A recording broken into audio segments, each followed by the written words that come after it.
السلام علیکم ورحمۃ اللہ وبرکاتہ۔ رب اشرح لی صدری ویسر لی امری واحلل عقدۃ من لسانی یفقہوا قولی۔ الحمدللہ، کل ہم نے جز 30 شروع کیا تھا اور سورۃ الفجر تک ہی کر سکے تھے۔ آج انشاءاللہ تعالی سورۃ البلد سے شروع کرتے ہیں۔ اعوذ باللہ من الشیطان الرجیم، بسم اللہ الرحمن الرحیم۔ سورۃ البلد، سورۃ البلد مکی سورت ہے۔ بلد کا مطلب ہوتا ہے شہر، یعنی وہ سورت جس میں شہر کی قسم کھائی گئی ہے۔ یہاں شہر سے مراد مکہ، یعنی جس میں مکہ شہر کی قسم کھائی گئی ہے۔ اس سورت کے انداز بیان سے معلوم ہوتا ہے کہ یہ اس وقت نازل ہوئی جب کفار مکہ نبی اکرم صلی اللہ علیہ وسلم کی دشمنی پر تل گئے تھے اور آپ کے خلاف ہر ظلم و زیادتی کو انہوں نے اپنے لیے جائز قرار دیا تھا۔ اس سورت کا جو سینٹرل تھیم ہے وہ ہے انسان اور قیامت۔ ترجمہ دیکھتے ہیں آیت نمبر 1 سے 20۔ بسم اللہ الرحمن الرحیم۔ میں قسم کھاتا ہوں اس شہر کی اور آپ کے لیے اس شہر میں لڑائی حلال ہونے والی ہے، اور قسم ہے والد یعنی آدم علیہ السلام کی اور اس کی اولاد کی، بلا شبہ ہم نے انسان کو بڑی مشقت میں پیدا کیا ہے۔ کیا وہ سمجھتا ہے کہ اس پر کوئی بھی قابو نہ پا سکے گا؟ وہ کہتا ہے کہ میں نے ڈھیروں مال لٹال دیا۔ کیا وہ سمجھتا ہے کہ اسے کسی نے نہیں دیکھا؟ کیا ہم نے اسے 2 آنکھیں نہیں دی اور زبان اور 2 ہونٹ، اور ہم نے اسے دونوں راستے سمجھا دیے، پھر وہ گھاٹی پر سے ہو کر نہیں گزرا؟ اور آپ کو کیا معلوم کہ وہ دشوار گھاٹی کیا ہے؟ وہ ہے کسی انسان کو غلامی سے چھڑانا، یا بھوک والے دن کھانا کھلانا، کسی رشتہ دار یتیم کو یا کسی خاک نشین مسکین کو۔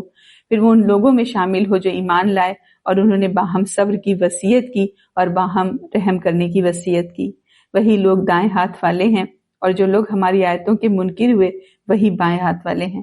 ان پر ہر طرف سے بند کی ہوئی آگ ہوگی۔ لا اقسم بہذا البلد، میں قسم کھاتا ہوں اس شہر کی، یعنی مکہ کی، یعنی اللہ تعالیٰ نے مکہ معظمہ کی قسم کھائی ہے، جس میں اللہ تعالیٰ کا حرمت والا گھر ہے، جو انسان کے لیے سب سے پہلے اللہ کا گھر ہونے کی حیثیت سے تعمیر کیا گیا۔ مکہ نبی اکرم صلی اللہ علیہ وسلم کی پیدائش گاہ اور اقامت گاہ رہا ہے، جس وجہ سے اس کی حرمت و عظمت اور زیادہ ہو گئی۔ اللہ تعالیٰ نے اس مقدس شہر کی قسم اس لیے کھائی ہے کہ آپ وہاں موجود ہیں، یعنی آپ کا وہاں رہنا مکہ والوں کے لیے شرف کا باعث ہے، لیکن مکہ والوں نے اس حقیقت کو نہیں سمجھا اور آپ کو وہاں سے نکالنے کا فیصلہ کر لیا۔ اس پر اللہ تعالیٰ نے نبی اکرم صلی اللہ علیہ وسلم کو تسلی دی ہے۔ مکہ کی حرمت اور عظمت کیا ہے؟ ایک روایت سے دیکھیں پتہ چلتا ہے کہ جیسے نبی اکرم صلی اللہ علیہ وسلم نے فرمایا کہ بلا شبہ اللہ نے قتل اور غارت، یا فرمایا کہ ہاتھی والوں کو مکہ مکرمہ سے روک دیا، اور اللہ نے ان پر اپنے رسول اور مومنوں کو غالب کر دیا۔ خبردار، مکہ مکرمہ نہ مجھ سے پہلے کسی کے لیے حلال ہوا ہے اور نہ میرے بعد کسی کے لیے حلال ہوگا۔ خبردار، یقیناً یہ میرے لیے بھی دن کی ایک گھڑی کے لیے حلال ہوا تھا۔ خبردار، مکہ اس وقت بھی حرمت والا ہے، اس کا کانٹا جو ہے نہ توڑا جائے، درخت نہ کاٹے جائیں، اور اس کی کوئی گری پڑی چیز نہ اٹھائی جائے، ہاں مگر اس کا اعلان کرنے والا اٹھا سکتا ہے۔ اگر کوئی قتل کر دیا جائے تو اس کے وارث کو دو میں سے ایک بات کا اختیار ہے، دیت لے لے یا بدلہ لے لے۔ یمن کے ایک شخص نے کہا کہ اللہ کے رسول، آپ نے جو باتیں فرمائی مجھے لکھ دیجئے۔ آپ نے صحابہ سے فرمایا ابو فلاں کے لیے مسائل لکھ دو۔ پھر قریش میں سے ایک شخص نے عرض کیا، اے اللہ کے رسول، سوائے اسخر کے، یعنی اسخر ایک خوشبودار گھاس ہے جو کھجور کی چھال کے مانند ہوتی ہے، یعنی اس کی اجازت دے دیجئے، کیونکہ ہم اسے اپنے گھروں کی چھتوں اور اپنی قبروں میں ڈالتے ہیں۔ تو آپ نے فرمایا سوائے اسخر کے، یعنی اسے کاٹنے کی اجازت ہے۔ پھر آگے دیکھیں، وَلَقَدْ خَلَقْنَا الْإِنسَانَ فِي كَبَدٍ، اور بلا شبہ ہم نے انسان کو بڑی مشقت میں پیدا کیا ہے۔ یعنی اللہ تعالیٰ نے جو یہ قسمیں کھائی ہیں نا، 3 قسمیں کھائی ہیں آگے، کہ حرمت والے شہر مکہ کی قسم، پھر آدم علیہ السلام کی قسم، آدم علیہ السلام کی اولاد کی قسم، پھر یہی فرمایا کہ بلا شبہ ہم نے انسان کو بڑی مشقت میں پیدا کیا۔ تو کیا مطلب ہے کبد کا کہ انسان مشقت میں پیدا کیا گیا؟ کہ پیدائش سے لے کر آخری دن تک انسان جد و جہد، محنت و مشقت اور کئی قسم کی ذہنی اور جسمانی تکلیفوں کا شکار رہتا ہے۔ مطلب یہ کہ انسان دنیا میں مزے کرنے کے لیے پیدا نہیں کیا گیا، بلکہ اس کے لیے یہ دنیا محنت، مشقت اور سختیاں جھیلنے کی جگہ ہے، اور کوئی انسان بھی اس حالت سے گزرے بغیر رہ نہیں سکتا۔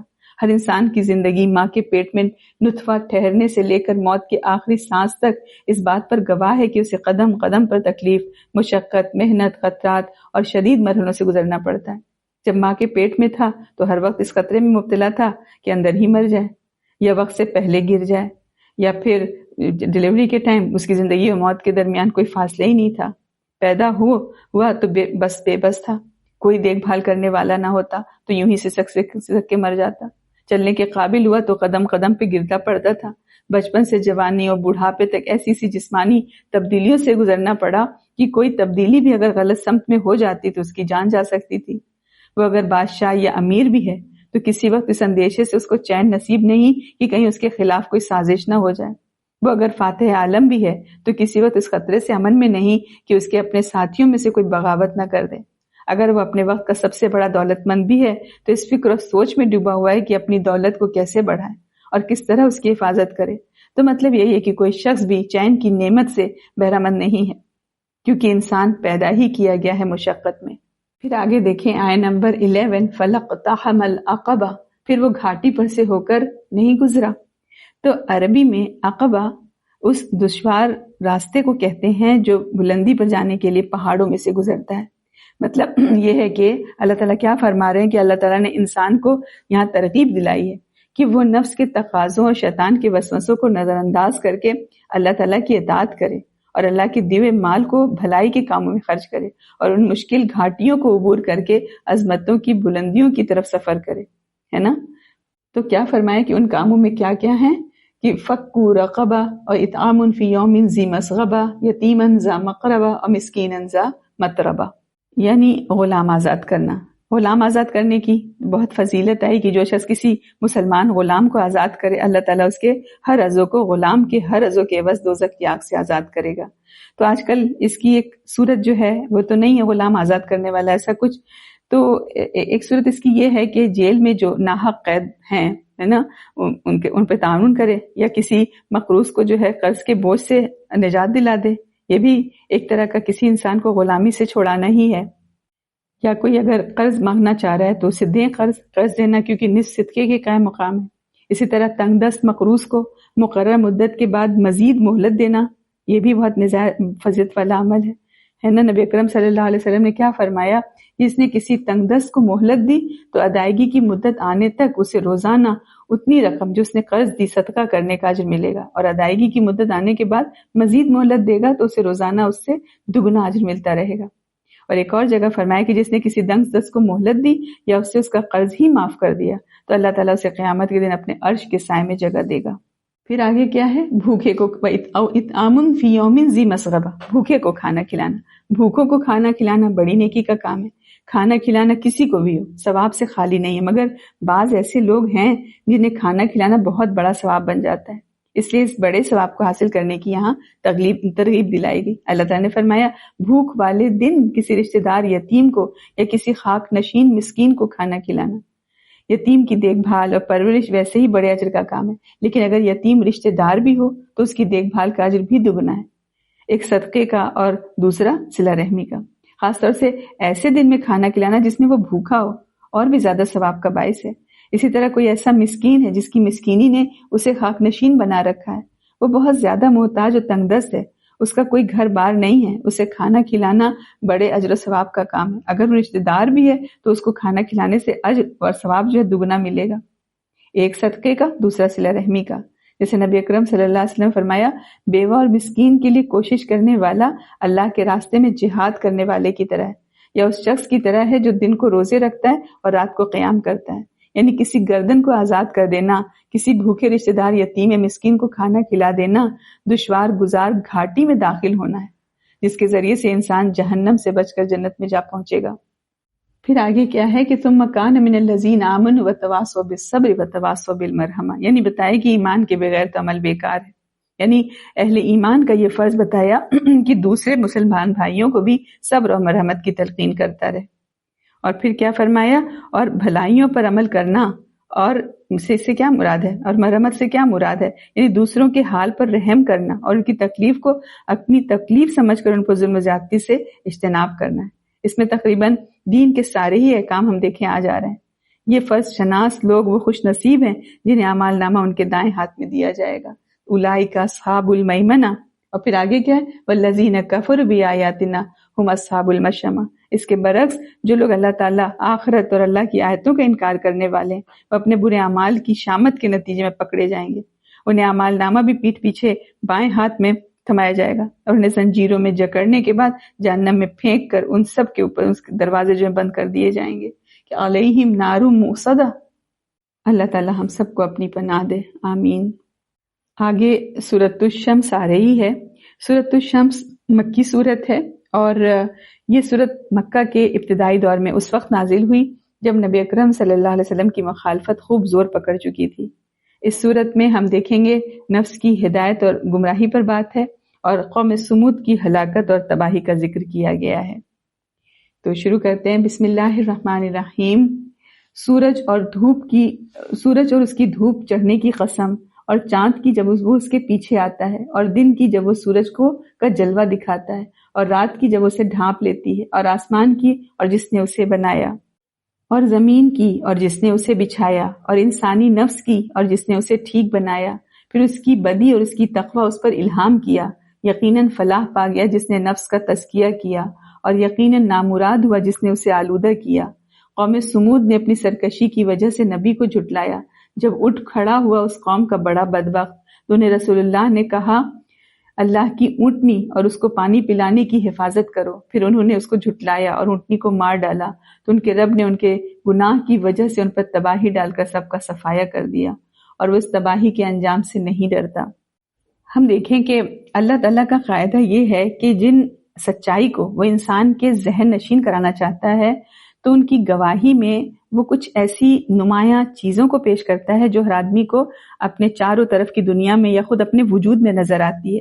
اسی قاعدے کے مطابق یہاں پر دیکھیں اللہ تعالیٰ نے 11 قسمیں کھائی ہیں تاکہ یہ حقیقت جو ہے انسان کے ذہن میں بیٹھ جائے کہ کامیاب انسان وہ ہے جس نے اپنے نفس کا تزکیہ کیا ہے، یعنی اسے شرک، نافرمانی اور اخلاقی گراوٹوں سے پاک کیا ہے، اور جس نے نفس کو دبا دیا یعنی اسے گمراہ کیا، خسارے میں ہے اور ناکام اور نامراد ہے۔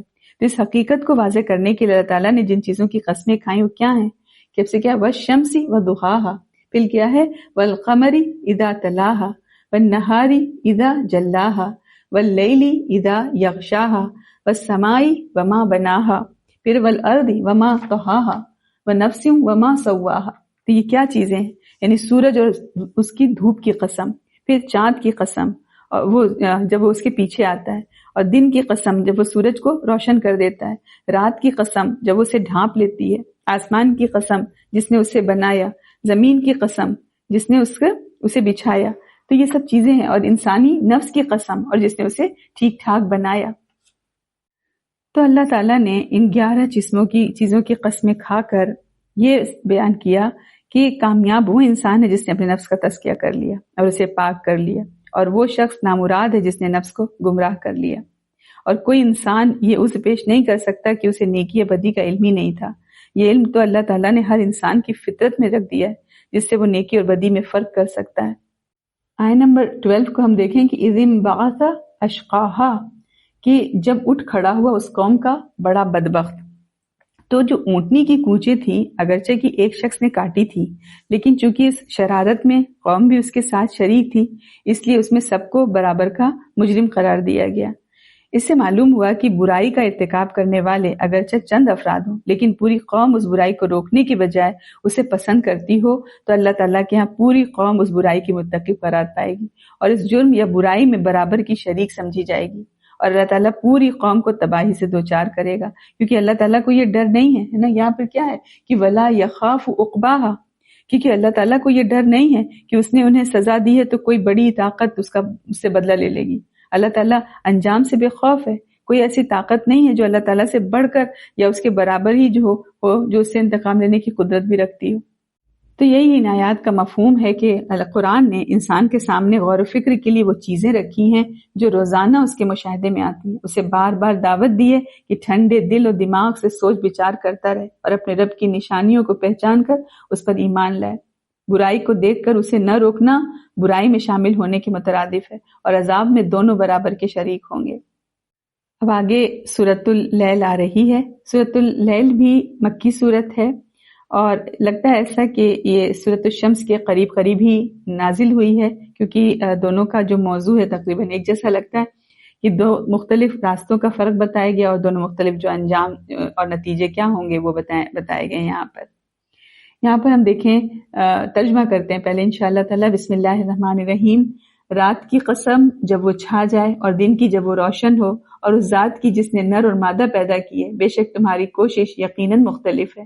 پھر جس نے اللہ کی راہ میں دیا اور ڈرتا رہا اور اس نے نیک بات کی تصدیق کی تو یقیناً اسے ہم آسان راہ کی توفیق دیں گے، لیکن جس نے کنجوسی کی اور پرواہ نہ کی اور اس نے نیک بات کو جھٹلایا تو ہم اسے تنگی کی راہ کی سہولت دیں گے، اور جب وہ دوزخ میں گرے گا تو اسے اس کا مال کوئی فائدہ نہیں دے گا۔ بے شک ہدایت دینا ہمارے ہی ذمے ہے، اور بے شک آخرت اور دنیا ہمارے ہی اختیار میں ہے۔ بالآخر میں نے تمہیں بھڑکتی آگ سے ڈرا دیا ہے، اس میں بڑا بدبخت ہی داخل ہوگا۔ جس نے جھٹلایا اور منہ پھیرا اور بڑا متقی، اسے ضرور دور رکھا جائے گا، جو پاک ہونے کے لیے اپنا مال دیتا ہے، اور اس پر کسی کا کوئی احسان نہیں جس کا بدلہ اسے دینا ہو، مگر صرف اپنے رب برتر کا چہرہ چاہتے ہوئے مال خرچ کرتا ہے، اور یقیناً اللہ جلد اس سے راضی ہوگا۔ یہاں ہم دیکھیں کہ اللہ تعالیٰ نے 3 چیزوں کی قسم کھائی ہے، اور قسم کھا کر یہ واضح کیا ہے کہ بلا شبہ تمہاری کوشش طرح طرح کی ہے۔ رات کی قسم جب وہ چھا جائے، دن کی قسم جب وہ روشن ہوتا ہے، اس ذات کی قسم جس نے نر اور مادہ کو پیدا کیا۔ اللہ تعالیٰ کے ان 3 چیزوں کی قسمیں کھانے کا مطلب یہ ہے کہ انسان فطری طور پر کسی نہ کسی کام کے لیے کوشش اور جد و جہد کرنے کا عادی ہے، مگر بعض لوگ اپنی جد و جہد اور محنت سے دائمی راحت کا سامان کر لیتے ہیں، اور بعض دوسرے اپنی محنت سے دائمی عذاب خرید لیتے ہیں۔ جیسے نبی اکرم صلی اللہ علیہ وسلم فرمایا نا کہ کل الناس یغدو فبائع نفسہ فموتقها او موبقها، کہ ہر شخص اپنے نفس کی خرید و فروخت کرتا ہے، بس اسے ہلاک کر دیتا ہے یا اسے آزاد کر لیتا ہے۔ یعنی ہر انسان جب صبح کو اٹھتا ہے تو اپنے نفس کو تجارت پر لگا دیتا ہے، چنانچہ کوئی اس تجارت میں کامیاب ہوتا ہے اور اپنے آپ کو آخرت کے عذاب سے آزاد کر لیتا ہے، اور کوئی ایسا بھی ہوتا ہے کہ اس کی محنت اور کوشش اس کی ہلاکت کا سبب بن جاتی ہے۔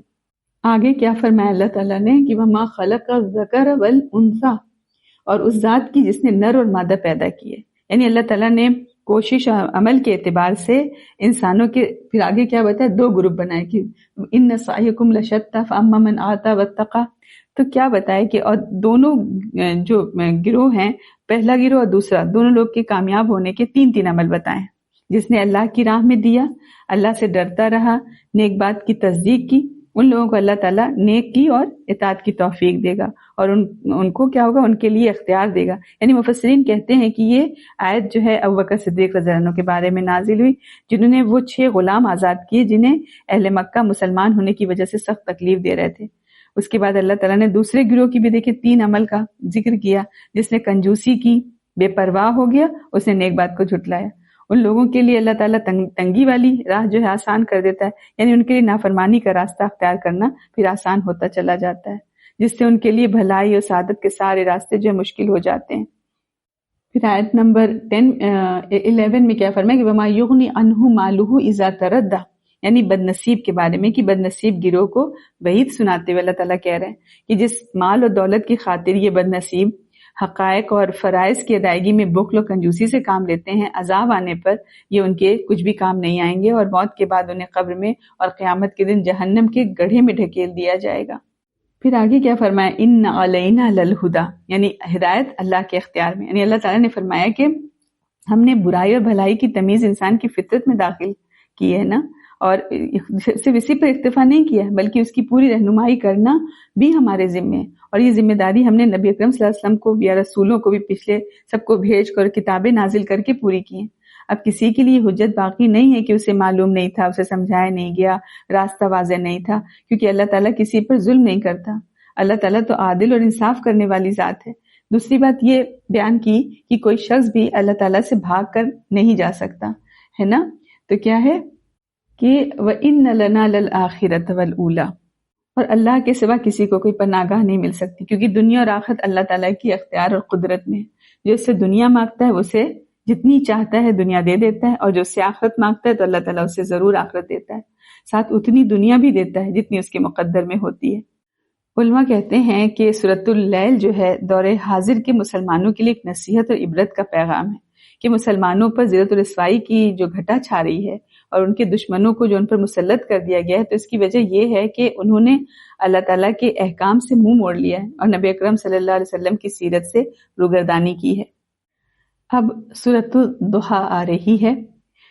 یہ سورت بھی مکی سورت ہے اور مکہ کے بالکل ابتدائی دور میں نازل ہوئی۔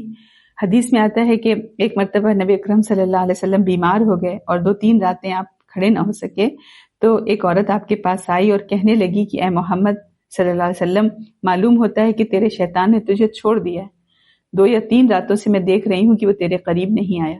تو اس پر اللہ تعالیٰ نے یہ آیات نازل فرمائی، اور یہ جو عورت تھی یہ ابو لہب کی بیوی تھی، ام جمیل تھی۔ اس صورت کا جو موضوع ہے وہ وحی کا سلسلہ رک جانے کی وجہ سے نبی اکرم صلی اللہ علیہ وسلم کو ملنے والی پریشانیوں سے تسلی دینا ہے، اور کمزوروں اور مسکینوں کے ساتھ حسن سلوک کی تاکید کرنا، اور اللہ تعالیٰ کے انعامات کا اظہار بھی اس میں آئے گا۔ ترجمہ دیکھتے ہیں۔ بسم اللہ الرحمن الرحیم۔ دن چڑھے کی قسم اور رات کی جب وہ چھا جائے، اے نبی آپ کے رب نے آپ کو نہ چھوڑا اور نہ ناراض ہوا، اور یقیناً آپ کے لیے آخرت دنیا سے بہت بہتر ہے، اور جلد آپ کا رب آپ کو اتنا دے گا کہ آپ راضی ہو جائیں گے۔ کیا اس نے آپ کو یتیم نہ پایا پھر ٹھکانہ دیا، اور آپ کو ناواقف راہ پایا پھر ہدایت بخشی، اور آپ کو تنگ دست پایا پھر مالدار کر دیا؟ لہٰذا آپ یتیم پر سختی نہ کریں اور سوالی کو نہ جھڑکیں، اور اپنے رب کی نعمت کا ذکر کرتے رہیں۔ وَالضُّحَىٰ وَاللَّيْلِ، یعنی چاشت اور رات کی قسم۔ یہ کیا کھائی اللہ تعالیٰ نے کہ کافروں کے پروپیگنڈے کے مقابلے میں اللہ تعالیٰ نے ان 2 چیزوں کی قسم کھائی ہے، تاکہ اپنے نبی صلی اللہ علیہ وسلم کو تسلی دیں کہ آپ اطمینان اور تسلی سے رہیں۔ آپ کے رب نے نہ آپ کو چھوڑا ہے نہ آپ سے ناراض ہوا ہے۔ ان میں جو پہلی قسم جو ہے یعنی چاشت والے جو چڑھے دن کی ہے، چاشت کس کو کہتے ہیں؟ کہ جب سورج بالکل بلند ہوتا ہے، تو مطلب اس سے لیا گیا پورا دن مراد ہے۔ یعنی نبی اکرم صلی اللہ علیہ وسلم چاشت کے وقت جو ہے نفل نماز پڑھا کرتے تھے، ہے نا؟ تو اس پورے دن کا وہ صدقہ ہوتی تھی، تو پورا دن ہے نا۔ اور دوسری جو قسم ہے وہ رات کی کھائی ہے کہ جب وہ چھا جائے، یعنی جب مکمل اندھیرا چھا جائے، کیونکہ اس وقت ہر چیز ساکن ہو جاتی ہے۔ دن اور رات کی قسم کھا کر کیا مطلب ہے کہ اللہ تعالیٰ نے نبی اکرم صلی اللہ علیہ وسلم کو تسلی دی ہے، اور یہ بات سمجھائی ہے کہ زمانے کا مزاج ہی یہ ہے کہ وہ کبھی ایک حال پر قائم نہیں رہتا، یعنی کبھی اندھیروں کا راج ہوتا ہے اور کبھی اجالوں کا راج ہوتا ہے، یعنی کبھی ایک طرح کے حالات جو ہیں سامنے آتے ہیں تو کبھی دوسری طرح کے حالات سامنے آتے ہیں۔ جب صورتحال یہ ہے تو آپ اپنے حالات کے بارے میں کیوں فکر مند ہوتے ہیں؟ آپ امید رکھیں، اگر آج حالات کچھ سخت ہیں تو کل ضرور نرم ہو جائیں گے۔ یعنی اگر آج ان کفار مشرکین کی وجہ سے کچھ مشکلات کا سامنا ہے نا، تو کل انشاءاللہ آسانیاں بھی آئیں گی۔ پھر آگے کیا فرمایا؟ وَلَلْآخِرَةُ خَيْرٌ لَكَ مِنَ الْأُولَىٰ، یعنی دنیا سے آخرت بہتر ہے۔ یعنی نبی اکرم صلی اللہ علیہ وسلم کو اور تسلی دے رہے ہیں اللہ تعالیٰ کہ یہ کفار و مشرکین جو آپ کو تانے دے رہے ہیں، یہ دنیا میں تو دیکھ ہی لیں گے کہ وہ سراسر غلط ہے۔ ہم اس سے آگے آخرت کے انعامات کا بھی آپ سے وعدہ کرتے ہیں، کیونکہ بے شک آخرت آپ کے لیے دنیا سے بہت بہتر ہے۔ اور پھر آئندہ بھی، یعنی آگے چل کر بھی دنیا میں جو حالات آپ رہیں گے آپ کے لیے وہ پہلے سے بہتر ہوں گے، اور آپ کے احترام اور وقار میں روز بروز اضافہ ہی ہوگا۔ اس لیے آپ یہ گمان نہ کریں کہ میں آپ سے ناراض ہوں، بلکہ ہر نیا سورج آپ کی عظمت اور بلندی کی نوید لے کر ہی طلوع ہوگا۔ پھر کیا فرمایا؟ وَلَسَوْفَ يُعْطِيكَ رَبُّكَ فَتَرْضَىٰ، کہ آپ راضی ہو جائیں گے۔ یعنی اللہ تعالیٰ نے نبی اکرم صلی اللہ علیہ وسلم کو تسلی دیتے ہوئے پھر فرمایا کہ آپ فکر نہ کریں، آپ کا رب آپ کو اتنا دے گا کہ آپ راضی ہو جائیں گے۔ اللہ تعالیٰ نے یہ متعین کر کے نہیں بتایا کہ آپ کو کیا دے گا، بلکہ عام بات کی کہ آپ کی ہر پسندیدہ چیز آپ کو ملے گی۔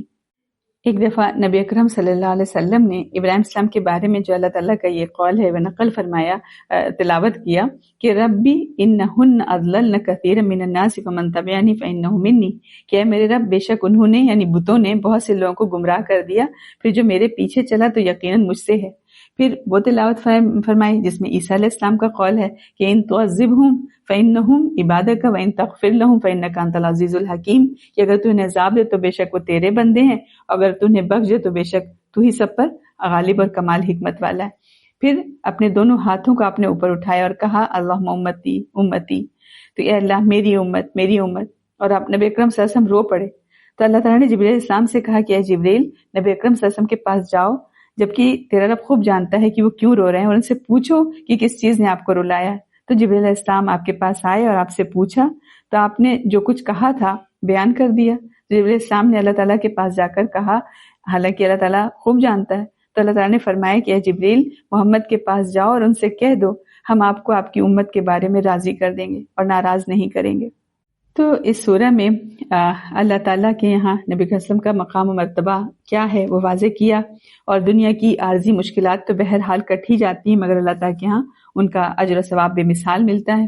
اللہ تعالیٰ نے نبی اکرم صلی اللہ علیہ وسلم کو بے شمار انعامات سے نوازا، یتیمی میں اپنی نگرانی میں پرورش کی، تنگ دستی کے بعد مالداری کی نعمت عطا کی، اور نبوت و رسالت کے بلند منصب سے نوازا۔ تو تمام لوگوں کو بالخصوص بلند مقام و مرتبے والوں کو یتیموں اور سوال کرنے والوں کے ساتھ حسن سلوک سے پیش آنا چاہیے، اللہ تعالیٰ کی نعمتوں کا شکر ادا کرنا چاہیے، اور فخر و غرور کے بغیر ان کا اظہار بھی کرنا چاہیے، کیونکہ اللہ تعالیٰ اسے پسند کرتا ہے۔ تو سورۃ الضحیٰ میں حق کی طرف دعوت دینے والے تمام لوگوں کے لیے شفقت اور محبت کا پیغام ہے، اور روشن ہدایات ہیں کہ انہیں مصائب و مشکلات کو خندہ پیشانی سے برداشت کرتے ہوئے اپنے مشن کو اللہ کی رضا کے لیے جاری رکھنا ہے۔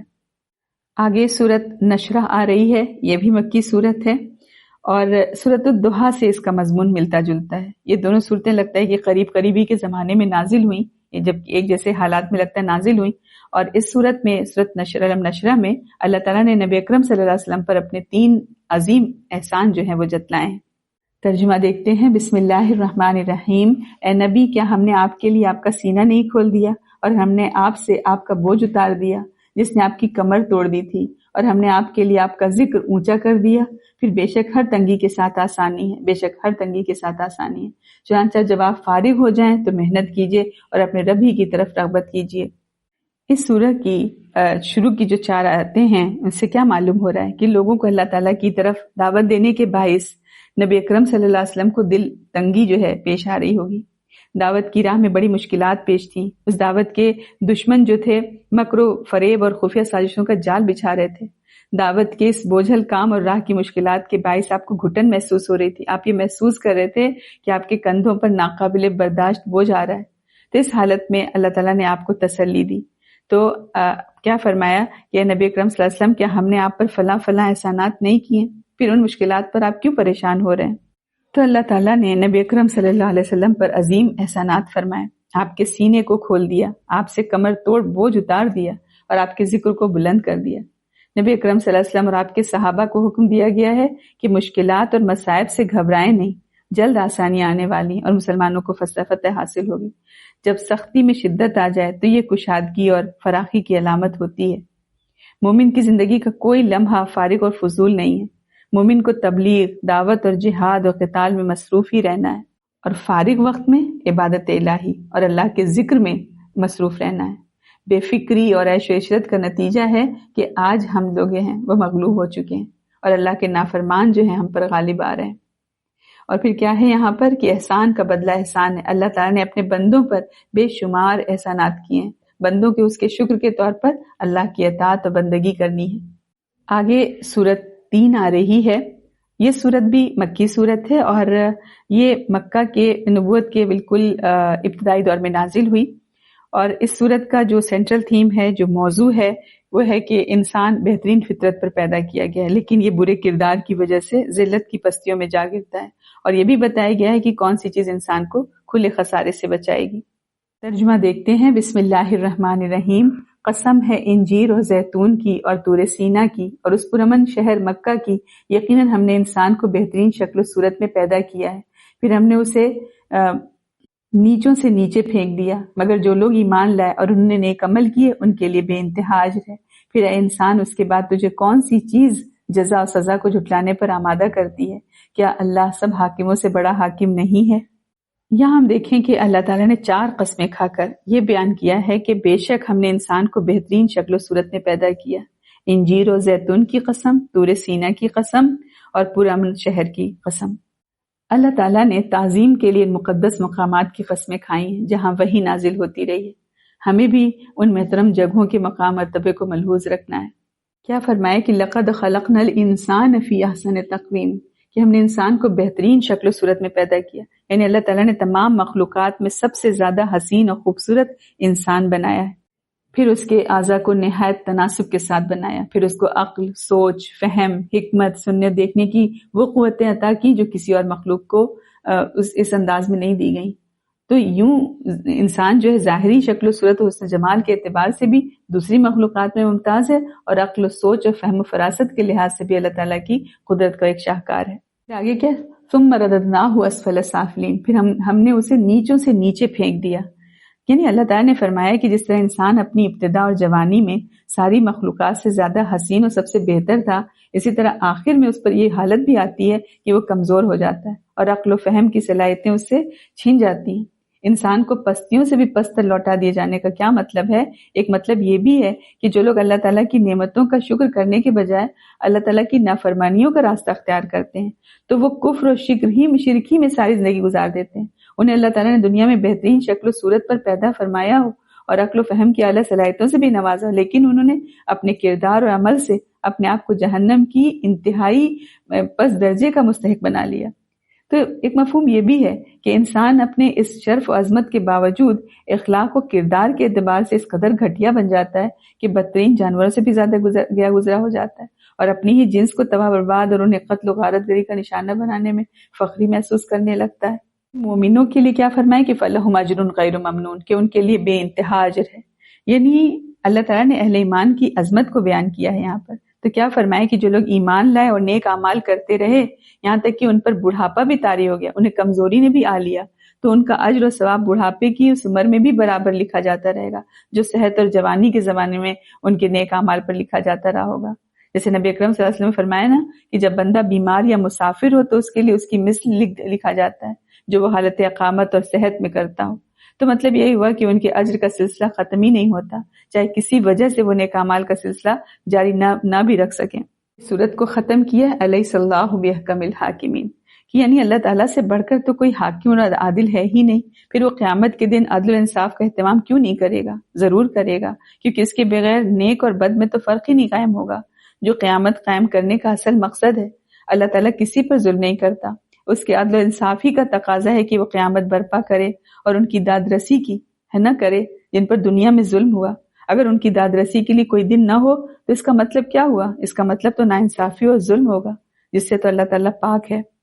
اب آگے سورۃ العلق آ رہی ہے۔ سورۃ العلق مکی ہے، اور اس سورت کی جو شروع کی 5 آیات ہیں وہ پہلی وحی کے طور پر اس وقت نازل ہوئی جب نبی اکرم صلی اللہ علیہ وسلم غار حرا میں عبادت میں مصروف تھے، اور بقیہ آیات اس وقت نازل ہوئی جب آپ صلی اللہ علیہ وسلم نے حرم میں نماز پڑھنی شروع کی اور ابو جہل نے آپ کو دھمکیاں دے کر عبادت سے روکنے کی کوشش کی۔ اس سورت کا جو سینٹرل تھیم ہے وہ انسان کی پیدائش کی ابتدا اور اس کی سرکشی اور ناشکری، اور نبی اکرم صلی اللہ علیہ وسلم کو تسلی اور ابو جہل اور اس جیسی عادات والے منکرین کو جو ہے ڈانٹ اور پھٹکار ہے۔ ترجمہ دیکھتے ہیں۔ بسم اللہ الرحمن الرحیم، اپنے رب کے نام سے پڑھیے جس نے پیدا کیا، اس نے انسان کو جمے ہوئے خون سے پیدا کیا۔ پڑھیے، اور آپ کا رب بڑا کریم ہے، وہ ذات جس نے قلم کے ذریعے سے علم سکھایا، اس نے انسان کو وہ علم سکھایا جو وہ نہیں جانتا تھا۔ سچ مچ انسان تو یقیناً آپے سے باہر ہو جاتا ہے، اس بنا پر کہ وہ خود کو بے پرواہ سمجھتا ہے۔ بے شک آپ کے رب ہی کی طرف واپسی ہے۔ کیا آپ نے اسے دیکھا جو منع کرتا ہے ایک بندے کو جب وہ نماز پڑھتا ہے؟ بھلا دیکھو تو اگر وہ بندہ ہدایت پر ہو یا تقوی کا حکم دیتا ہو، بھلا دیکھو تو اگر وہ حق کو جھٹلاتا اور اس سے منہ موڑتا ہو، کیا وہ نہیں جانتا کہ بے شک اللہ دیکھ رہا ہے؟ ہرگز نہیں، اگر وہ باز نہ آیا تو ہم اسے پیشانی کے بالوں سے ضرور پکڑ کر گھسیٹیں گے۔ پیشانی جو جھوٹی اور خطا کار ہے، چنانچہ اسے چاہیے کہ وہ اپنی مجلس والوں کو بلا لے۔ بے شک ہم بھی عذاب کے فرشتوں کو بلا لیں گے۔ ہرگز نہیں، آپ اس کی اطاعت نہ کریں اور سجدہ کریں اور اللہ کا قرب حاصل کریں۔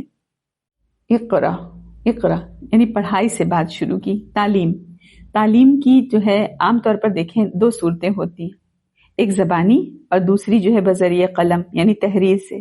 سورت کی ابتدا میں دیکھیں اللہ تعالیٰ نے زبانی تعلیم کا ذکر کیا اقرا، اور اس کے بعد قلمی تعلیم کا ذکر کیا نا کہ الذی علم بالقلم، کیونکہ تعلیم کا سب سے اہم ذریعہ قلم اور کتابت ہے۔ کچھ علم تو انسان کے ذہن میں ہوتا ہے، کچھ کا اظہار زبان کے ذریعے سے ہوتا ہے اور کچھ انسان قلم سے لکھ لیتا ہے۔ ذہن اور حافظے میں جو ہوتا ہے وہ انسان کے ساتھ ہی چلا جاتا ہے۔ زبان سے جس کا اظہار کرتا ہے وہ بھی محفوظ نہیں رہتا، البتہ قلم سے لکھا ہوا اگر وہ کسی وجہ سے ضائع نہ ہو تو ہمیشہ محفوظ رہتا ہے، یعنی اس کے جانے کے بعد۔ اسی قلم کی بدولت تمام علوم، گزشتہ لوگوں کی تاریخیں اور اسلاف کا علمی ذخیرہ محفوظ ہے۔ یہاں تک کہ آسمانی کتابوں کی حفاظت کا بھی ذریعہ یہی ہے۔ تو قلم کی اہمیت کو تو ایکسپلین کرنے کی ضرورت نہیں ہے۔ اللہ تعالیٰ نے سب سے پہلے قلم کو پیدا کیا اور اسے تمام مخلوقات کی تقدیر لکھنے کا حکم دیا۔ جیسے عبادہ بن ثابت رضی اللہ عنہ بیان کرتے ہیں کہ نبی اکرم صلی اللہ علیہ وسلم نے فرمایا کہ بلا شبہ اللہ تعالیٰ نے سب سے پہلے قلم کو پیدا کیا اور اس کو کہا لکھ، چنانچہ اس نے جو ہمیشہ تک کے لیے ہونا تھا لکھ دیا۔ آگے دیکھیں آیت نمبر 6 میں کہ کلا ان الانسان لیطغی، کہ سچ مچ انسان تو یقیناً آپے سے باہر ہو جاتا ہے۔ یعنی اللہ تعالیٰ نے عام انسانوں کی ایک کمزوری یہاں بیان کی ہے کہ انسان جب تک دوسروں کا محتاج رہتا ہے تو سیدھا رہتا ہے، اور جب اس کو یہ گمان ہو جائے کہ میں کسی کا محتاج نہیں ہوں، میں سب سے بے نیاز ہوں، مجھے کسی کی کوئی پرواہ نہیں ہے، تو اس کے نفس میں آٹومیٹکلی جو سرکشی اور دوسروں پر ظلم و زیادتی کے جو رجحانات ہیں وہ پیدا ہونا شروع ہو جاتے ہیں۔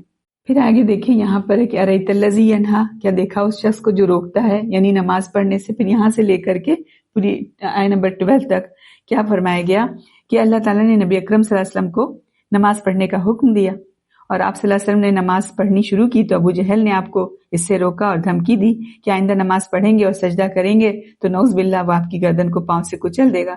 تو اللہ تعالیٰ نے فرمایا کہ جس بندے کو یہ نماز پڑھنے سے روک رہا ہے، اگر وہ ہدایت پر ہو، اخلاص، توحید اور نیک عمل کی دعوت دیتا ہو، جس سے انسان جو جہنم کی آگ سے جو بچ سکتا ہے، تب بھی اپنی روش سے باز نہیں آئے گا۔ کیا یہ نیک کام یعنی نماز پڑھنا، پرہیزگاری کا حکم کرنا ایسے ہیں کہ ان کی مخالفت کی جائے اور اس پر جو ان کو دھمکیاں دی جائیں؟ پھر کیا فرمایا کہ اگر ہرگز نہیں، اگر وہ باز نہیں آیا تو ہم اسے پیشانی کے بالوں سے پکڑ کر ضرور گھسیٹیں گے۔ یعنی ابو جہل نے نبی اکرم صلی اللہ علیہ وسلم کو دھمکیاں دے کر نماز سے روکنا چاہا، لیکن آپ پر اس کی دھمکیوں کا کوئی اثر نہیں ہوا، آپ نماز پڑھتے رہے۔ ایک دفعہ نبی اکرم صلی اللہ علیہ وسلم خانہ کعبہ کے پاس نماز پڑھ رہے تھے کہ ابو جہل آیا اور کہنے لگا الم انہک عن ھذا، کیا میں نے تجھے اس سے یعنی نماز پڑھنے سے نہیں روکا تھا؟ تو 3 مرتبہ اس نے نبی اکرم صلی اللہ علیہ وسلم کو یہی کہا۔ تو نماز سے فارغ ہو کر آپ نے اسے جھڑک دیا تو اس پر وہ کہنے لگا انک لتعلم ما بنا ما بها ناد اکثر منی، کہ اے محمد تو جانتا ہے کہ اس وادی میں کسی کے حمایتی مجھ سے زیادہ نہیں ہیں۔ تو اس پر اللہ تعالیٰ نے آیت نازل فرمائی کہ فلیدع نادیہ سندع الزبانیہ، کہ اسے چاہیے کہ وہ اپنی مجلس والوں کو بلا لے، پھر یقیناً ہم بھی عذاب کے فرشتوں کو بلا لیں گے۔ ابن عباس رضی اللہ عنہ فرماتے ہیں کہ اللہ کی قسم اگر وہ حمایتی کو بلاتا تو اللہ تعالیٰ کے فرشتے اسے پکڑ لیتے، اور اللہ تعالیٰ نے اسے ڈانٹتے ہوئے فرمایا کہ اگر وہ بدبخت باز نہ آیا تو ہم اس کی پیشانی کے بالوں سے پکڑ کر ضرور گھسیٹیں گے، پیشانی بھی وہ جو جھوٹی اور خطا کار ہے۔ ابو جہل بدبخت جو تھا وہ باز نہیں آیا اور اس نے آگے بڑھ کر نبی اکرم صلی اللہ علیہ وسلم کی گردن پر پیر رکھنے کا ارادہ کیا، لیکن ایک دم جو ہے الٹے پاؤں پیچھے ہٹا اور اپنے ساتھیوں سے اپنا بچاؤ کرنے لگا۔ لوگوں نے اس سے پوچھا یہ تجھے کیا ہو گیا؟ تو اس نے کہا میرے اور اس کے درمیان آگ کی خندق یعنی ہولناک منظر اور بہت سارے پر ہیں۔ تو نبی اکرم صلی اللہ علیہ وسلم نے فرمایا کہ اگر وہ میں قریب ہوتا تو فرشتے اس کی تکہ بوٹی کر دیتے۔ اب آگے سورۃ القدر آ رہی ہے۔ اس کے مضمون سے تو لگتا ہے کہ یہ مکی سورت ہے، لیکن مفسرین میں اختلاف ہے، بعض اسے مکی اور بعض اسے مدنی کہتے ہیں۔ اور اس سورت کی بہت اہمیت ہے۔ قرآن مجید کا لیلۃ القدر میں نازل ہونا، اللہ تعالیٰ کے ہاں لیلۃ القدر کی عظمت کا بہت زیادہ ہونا اور لیلۃ القدر کی عبادت کا 1000 مہینوں کی عبادت سے افضل ہونا، اس سورت کا ہم سمجھیں موضوع یہی ہے۔ اس سورہ میں ہم اس طرح دیکھیں کہ اللہ تعالیٰ نے تمام انسانوں میں رسولوں کو منتخب کیا، تمام جگہوں میں مکہ کو چنا، تمام راتوں میں لیلۃ القدر کو چنا۔ تو لیلۃ القدر کے صحیح مقام و مرتبے اور عظمت کو اللہ تعالیٰ ہی جانتا ہے۔ لیلۃ القدر کی ایک بڑی فضیلت یہ ہے کہ اس میں قرآن نازل ہوا۔ لیلۃ القدر کی عبادت جو ہے 83 سال اور 4 ماہ کی عبادت سے افضل ہے۔ تمام اہل ایمان کو خصوصی اہتمام کے ساتھ اس رات کی جو عبادت کرنی چاہیے۔ قرآن نسل انسانی کے لیے ہدایت ہے اور رہنمائی ہے، اس کی پاکیزہ تعلیمات پر عمل کرنے میں دنیا اور آخرت کی ہی کامیابی ہے۔ لیلۃ القدر میں سراسر سلامتی اور بھلائی ہے۔ اس رات فرشتے اور جبریل علیہ السلام جو زمین پر اترتے ہیں۔ صحیح ایمان کے ساتھ ثواب کی نیت سے اس رات کا قیام کرنے سے گزشتہ تمام گناہ معاف ہو جاتے ہیں۔ سلام ہی حتی مطلع الفجر، سلامتی والی رات سے کیا مطلب ہے؟ اللہ تعالیٰ نے لیلۃ القدر کی ایک اور خصوصیت ذکر کرتے ہوئے یہاں پہ یہ فرمایا کہ یہ رات سلام اور سلامتی والی ہے اور اس میں خیر ہی خیر ہے۔ اس کا ایک مطلب یہ ہے کہ مومن اس رات کو شیطان کے شر سے محفوظ رہتے ہیں، یا فرشتے اہل ایمان کو سلام کرتے ہیں، یا پھر فرشتے ہی آپس میں ایک دوسرے کو سلام کرتے ہیں۔ اس کا ترجمہ دیکھتے ہیں۔ بسم اللہ الرحمن الرحیم، بے شک ہم نے اس قرآن کو لیلۃ القدر میں نازل کیا، اور آپ کو کیا معلوم کہ لیلۃ القدر کیا ہے؟ لیلۃ القدر 1000 مہینے سے بہتر ہے، اس رات میں فرشتے اور روح یعنی جبریل اپنے رب کے حکم سے ہر کام کے لیے نازل ہوتے ہیں۔ وہ رات طلوع فجر تک سلامتی ہی سلامتی ہے۔ وما ادراک ما لیلۃ القدر، تمہیں کیا معلوم کہ لیلۃ القدر کیا ہے؟ عربی زبان میں قدر کا جو ہے مختلف معنوں میں استعمال ہوتا ہے۔ اس کے ایک معنی قدر و منزلت کے ہیں، اس اعتبار سے اس کے معنی ہوں گے قدر و منزلت والی رات، اور اس کے ایک معنی اندازہ اور فیصلہ کرنا بھی ہے، تو اس اعتبار سے اس کے معنی ہوں گے ایسی رات جس میں سال بھر کے فیصلے کیے جاتے ہیں، اسی لیے اسے لیلۃ الحکم یعنی حکم والی رات بھی کہتے ہیں۔ اس کے ایک معنی تنگی کے بھی ہیں، اس اعتبار سے اس کے معنی ہوں گے ایسی رات جس میں اتنی کثرت سے فرشتے اترتے ہیں کہ زمین تنگ ہو جاتی ہے۔ مفہوم کے اعتبار سے سبھی معنی درست ہیں اور سبھی مراد ہو سکتے ہیں۔ نام کی ایک وجہ یہ بھی بیان کی گئی ہے کہ اس رات جو عبادت کی جاتی ہے اللہ تعالیٰ کے، اس کی بڑی قدر ہے اور اس پر بڑا ثواب ہے۔ جیسے نبی اکرم صلی اللہ علیہ وسلم نے فرمایا کہ جو شخص ایمان کے ساتھ ثواب کی نیت سے لیلۃ القدر کا قیام کرے گا اس کے سارے پچھلے گناہ معاف کر دیے جائیں گے۔ لیلۃ القدر جو ہے رمضان مبارک کے مہینے میں آتی ہے اور احادیث سے واضح ہے کہ یہ رمضان کے آخری عشرے کی طاق راتوں میں سے کوئی ایک رات ہے، کہ لیلۃ القدر کو رمضان کے آخری عشرے کی طاق راتوں میں تلاش کرو۔ آگے سورۃ البینہ آ رہی ہے۔ اس سورت کا دوسرا نام لم یکن بھی ہے اور یہ مدنی سورت ہے۔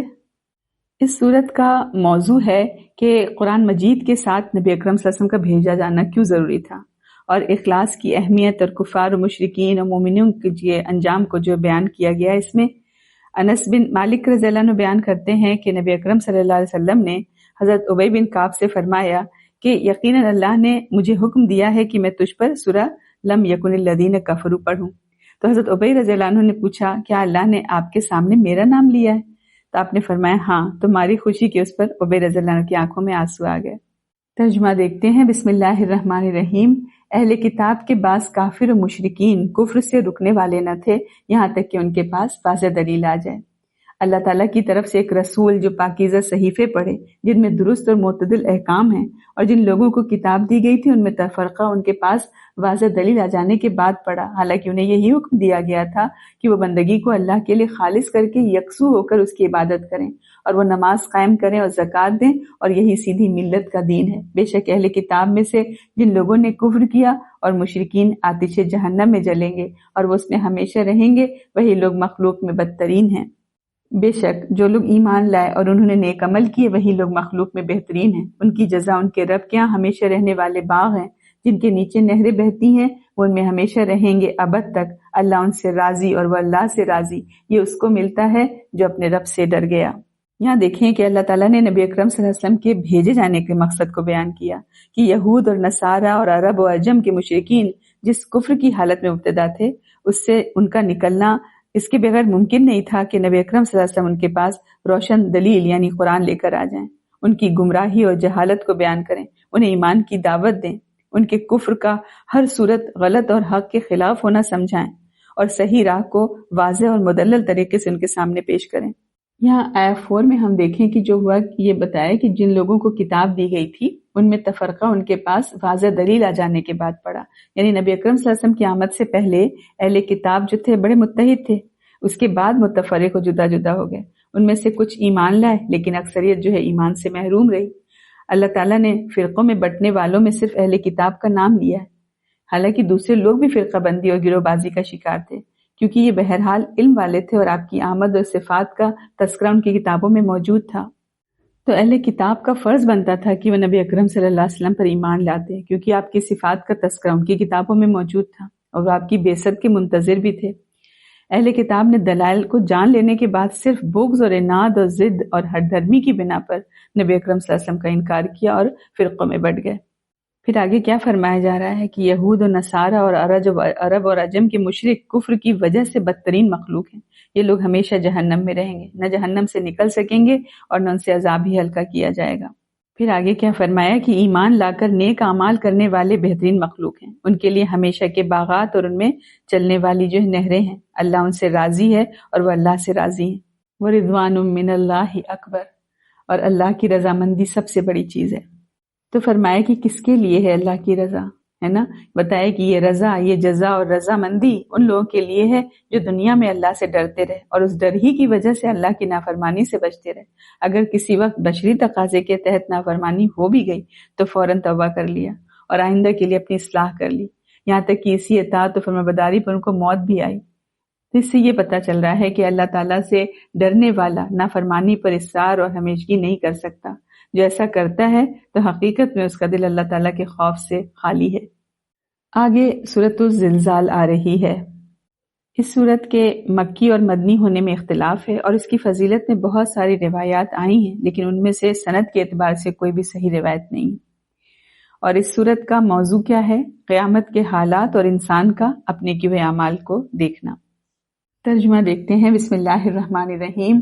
جب زمین پورے زور سے ہلائی جائے گی اور زمین اپنے بوجھ باہر نکال دے گی اور انسان کہے گا اسے کیا ہوا، اس دن وہ اپنے خود پر گزرنے والے حالات بیان کرے گی، کیونکہ آپ کا رب اسے یہی حکم دے گا۔ اس روز لوگ الگ الگ ہو کر لوٹیں گے تاکہ انہیں ان کے اعمال دکھائے جائیں، لہٰذا جس نے ذرہ بھر بھی بلائی کی ہوگی وہ اسے دیکھ لے گا اور جس نے ذرہ بھر برائی کی ہوگی وہ بھی اسے دیکھ لے گا۔ جب پہلی مرتبہ سور میں پھونکا جائے گا تو زمین پر سخت بھونچال طاری ہو جائے گا، جس سے ساری زمین لرز اٹھے گی۔ مشرق سے مغرب، جنوب سے شمال تک، اوپر سے نیچے تک تمام زمین ایک غیر معمولی قسم کے زلزلے سے ہلا دی جائے گی، جس سے ہر چیز ٹوٹ پھوٹ جائے گی۔ زلزلے جو ہیں مقامی بھی ہوتے ہیں، علاقائی بھی ہوتے ہیں، لیکن قیامت کا زلزلہ اس قدر عظیم ہوگا کہ ہر چیز کو، ہر مقام، ہر علاقے کو تباہ برباد کر دے گا۔ بلا شبہ کیا فرمائے؟ ان زلزلۃ الساعۃ شیء عظیم، بلا شبہ قیامت کا زلزلہ بڑی ہی عظیم چیز ہے۔ نبی اکرم صلی اللہ علیہ وسلم نے فرمایا کہ زمین اپنے جگر کے ٹکڑے سونے اور چاندی کے بڑے بڑے ستونوں کی صورت میں اگل دے گی، چنانچہ قاتل آئے گا اور کہے گا اس کی وجہ سے میں نے قتل کیا، قطع رحمی کرنے والا آئے گا کہے گا اس کے لیے میں نے رشتے ناطے توڑے، چور آئے گا کہے گا اس کے لیے مجھے میرا ہاتھ کاٹا گیا، پھر سب کے سب اسے چھوڑ دیں گے اور کوئی اس میں سے کچھ نہیں لے گا۔ انسان اس صورتحال سے دہشت زدہ اور حیران اور پریشان ہو کر کہے گا زمین کو کیا ہو گیا ہے، یہ کیوں اس طرح ہل رہی ہے اور اپنے خزانے اگل رہی ہے۔ یومئذ تحدث اخبارہا، اس دن زمین اپنے اوپر گزرنے والے حالات بیان کرے گی۔ انسان نے زمین پر جتنے اعمال کیے ہوں گے زمین ان سب کو ظاہر کر دے گی۔ فلاں فلاں شخص نے فلاں فلاں نیکی یا بدی فلاں جگہ پر فلاں وقت میں کی تھی۔ زمین کو یہ بولنے کی طاقت اللہ تعالیٰ عطا فرمائے گا۔ یومئذ یصدر الناس اشتاتا لیروا اعمالہم، قیامت کے دن لوگ قبروں سے نکل کر حساب کی جگہ کی طرف ٹولیاں ٹولیاں ہو کر لوٹیں گے۔ ان میں سے بعض بے خوف ہوں گے اور بعض خوف زدہ، بعض کے رنگ سفید ہوں گے جو کامیابی پانے والے ہوں گے اور بعض کے رنگ سیاہ ہوں گے جو ان کے ناکام ہونے کی علامت ہوگی۔ بعض کا رخ دائیں جانب ہوگا، بعض کا بائیں جانب، پھر وہ سب اپنے اعمال دیکھیں گے اور ہر ایک کو بتایا جائے گا کہ وہ دنیا میں کیا کر کے آیا ہے، اور پھر نیکی اور بدی بھی ظاہر ہو جائے گی۔ اللہ تعالیٰ نے فرمایا ہے کہ آدمی کی کوئی ذرہ برابر نیکی یا بدی بھی ایسی نہیں ہوگی جو اس کے اعمال نامے میں درج ہونے سے رہ گئی ہوگی، اسے بہرحال وہ دیکھ لے گا۔ بعض مفسرین کے نزدیک چونٹی سے بھی چھوٹی چیز کو ذرہ کہتے ہیں، مطلب یہ ہے کہ اس قدر چھوٹی نیکی اور بدی بھی اس کے اعمال نامے میں محفوظ ہوگی، اس لیے چھوٹی سے چھوٹی نیکی کو بھی حقیر اور چھوٹی سی چھوٹی برائی کو بھی معمولی نہیں سمجھنا چاہیے۔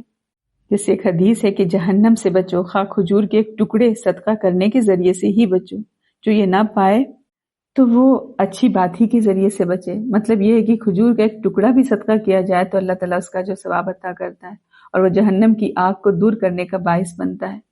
جیسے نبی اکرم صلی اللہ علیہ وسلم فرمایا کہ نیکی کے کسی کام کو بھی حقیر نہ سمجھنا، گو اتنا ہی کام ہو کہ تو اپنے بھائی سے خندہ پیشانی سے ملاقات کرے۔ ایک اور روایت میں کیا فرمایا کہ اے مسلمان عورتوں، کوئی پڑوسن اپنی پڑوسن کے لیے کوئی ہدیہ کمتر نہ سمجھے، اگرچہ وہ ہدیہ بکری کا ایک کھر ہی کیوں نہ ہو۔ اور ایک روایت میں نبی اکرم صلی اللہ علیہ وسلم نے فرمایا کہ سائل کو کچھ نہ کچھ دے دو، اگرچہ جلا ہوا ہی کھر کیوں نہ ہو۔ عائشہ رضی اللہ عنہا بیان کرتی ہیں کہ نبی اکرم صلی اللہ علیہ وسلم نے فرمایا انہیں مخاطب کر کے کہ اے عائشہ، اعمال کو، یعنی ایک روایت میں کہ اپنے گناہوں کو حقیر نہ سمجھو، کیونکہ اللہ ان سب کا حساب لینے والا ہے۔ عبداللہ ابن مسعود رضی اللہ عنہ فرماتے ہیں کہ نبی اکرم صلی اللہ علیہ وسلم نے فرمایا گناہوں کو ہلکا نہ سمجھا کرو، یہ سب جمع ہو کر آدمی کو ہلاک کر ڈالتے ہیں۔ نبی اکرم صلی اللہ علیہ وسلم نے ان برائیوں کی مثال بیان کی جیسے کچھ لوگ کسی جگہ پر اتریں، پھر ایک ایک دو دو لکڑیاں چن لائیں تو لکڑیوں کا ڈھیر لگ جائے گا، پھر اگر انہیں سلگایا جائے تو اس وقت اس آگ پر جو چاہیں پکا سکتے ہیں۔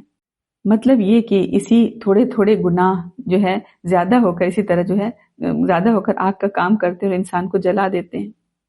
تو یہی ہے کہ چھوٹی سے چھوٹی نیکی بھی اپنا ایک وزن اور اپنی جو قدر رکھتی ہے، اور یہی حال بدی کا بھی ہے کہ چھوٹی سے چھوٹی بدی بھی حساب میں آنے والی چیز ہے، یوں ہی نظر انداز کر دی جانے والی چیز نہیں ہے۔ اس لیے کسی چھوٹی نیکی کو چھوٹا سمجھ کر نہیں چھوڑنا چاہیے، کیونکہ ایسی بہت سی نیکیاں مل کر اللہ تعالیٰ کے ہاں ایک بہت بڑی نیکی قرار پا سکتی ہے، اور کسی چھوٹی سے چھوٹی بدی کا بھی ارتکاب کرنے سے بچنا ہے، کیونکہ اس طرح کے بہت سے چھوٹے گناہ مل کر گناہوں کا ایک انبار بنا سکتے ہیں۔ اب سورت العادیات آ رہی ہے، یہ بھی مکی سورت ہے، اور اس کا موضوع کیا ہے؟ اللہ کی راہ میں جہاد کرنے والے مجاہدین کے گھوڑوں کی عظمت و شرف، انسان کا اللہ تعالیٰ کی نعمتوں کی ناقدری کرنا اور مال سے شدید محبت کرنا، اور آخرت میں انسانوں کے صرف ظاہری افعال ہی نہیں بلکہ ان کے دلوں میں چھپے ہوئے بھیدوں تک کی بھی جانچ پڑتال ہوگی۔ وہاں دیکھتے ہیں بسم اللہ الرحمن الرحیم، سرپٹ دوڑتے ہانپتے گھوڑوں کی قسم، پھر سم مار کر چنگاریاں نکالنے والوں کی، پھر صبح کے وقت حملہ کرنے والوں کی، پھر اس وقت وہ گرد و غبار اڑاتے ہیں، پھر اس وقت وہ دشمن کی جماعت کے درمیان گھس جاتے ہیں۔ بے شک انسان اپنے رب کا بڑا ناشکرا ہے، اور بے شک وہ اس بات پر خود بھی گواہ ہے، اور بے شک وہ مال کی محبت میں بری طرح گرفتار ہے۔ پھر کیا وہ یہ نہیں جانتا جب نکال باہر کیا جائے گا جو کچھ قبروں میں ہے، اور ظاہر کر دیا جائے گا جو کچھ سینوں میں ہے، بے شک رب اس دن ان کے حال سے خوب آگاہ ہوگا۔ اللہ تعالیٰ نے بہت ساری قسمیں کھا کر یہ بتایا کہ انسان اپنے رب کا بڑا ناشکرا ہے، اور وہ اس پر خود بھی گواہ ہے۔ جن چیزوں کی قسمیں کھائی گئیں وہ کیا ہیں؟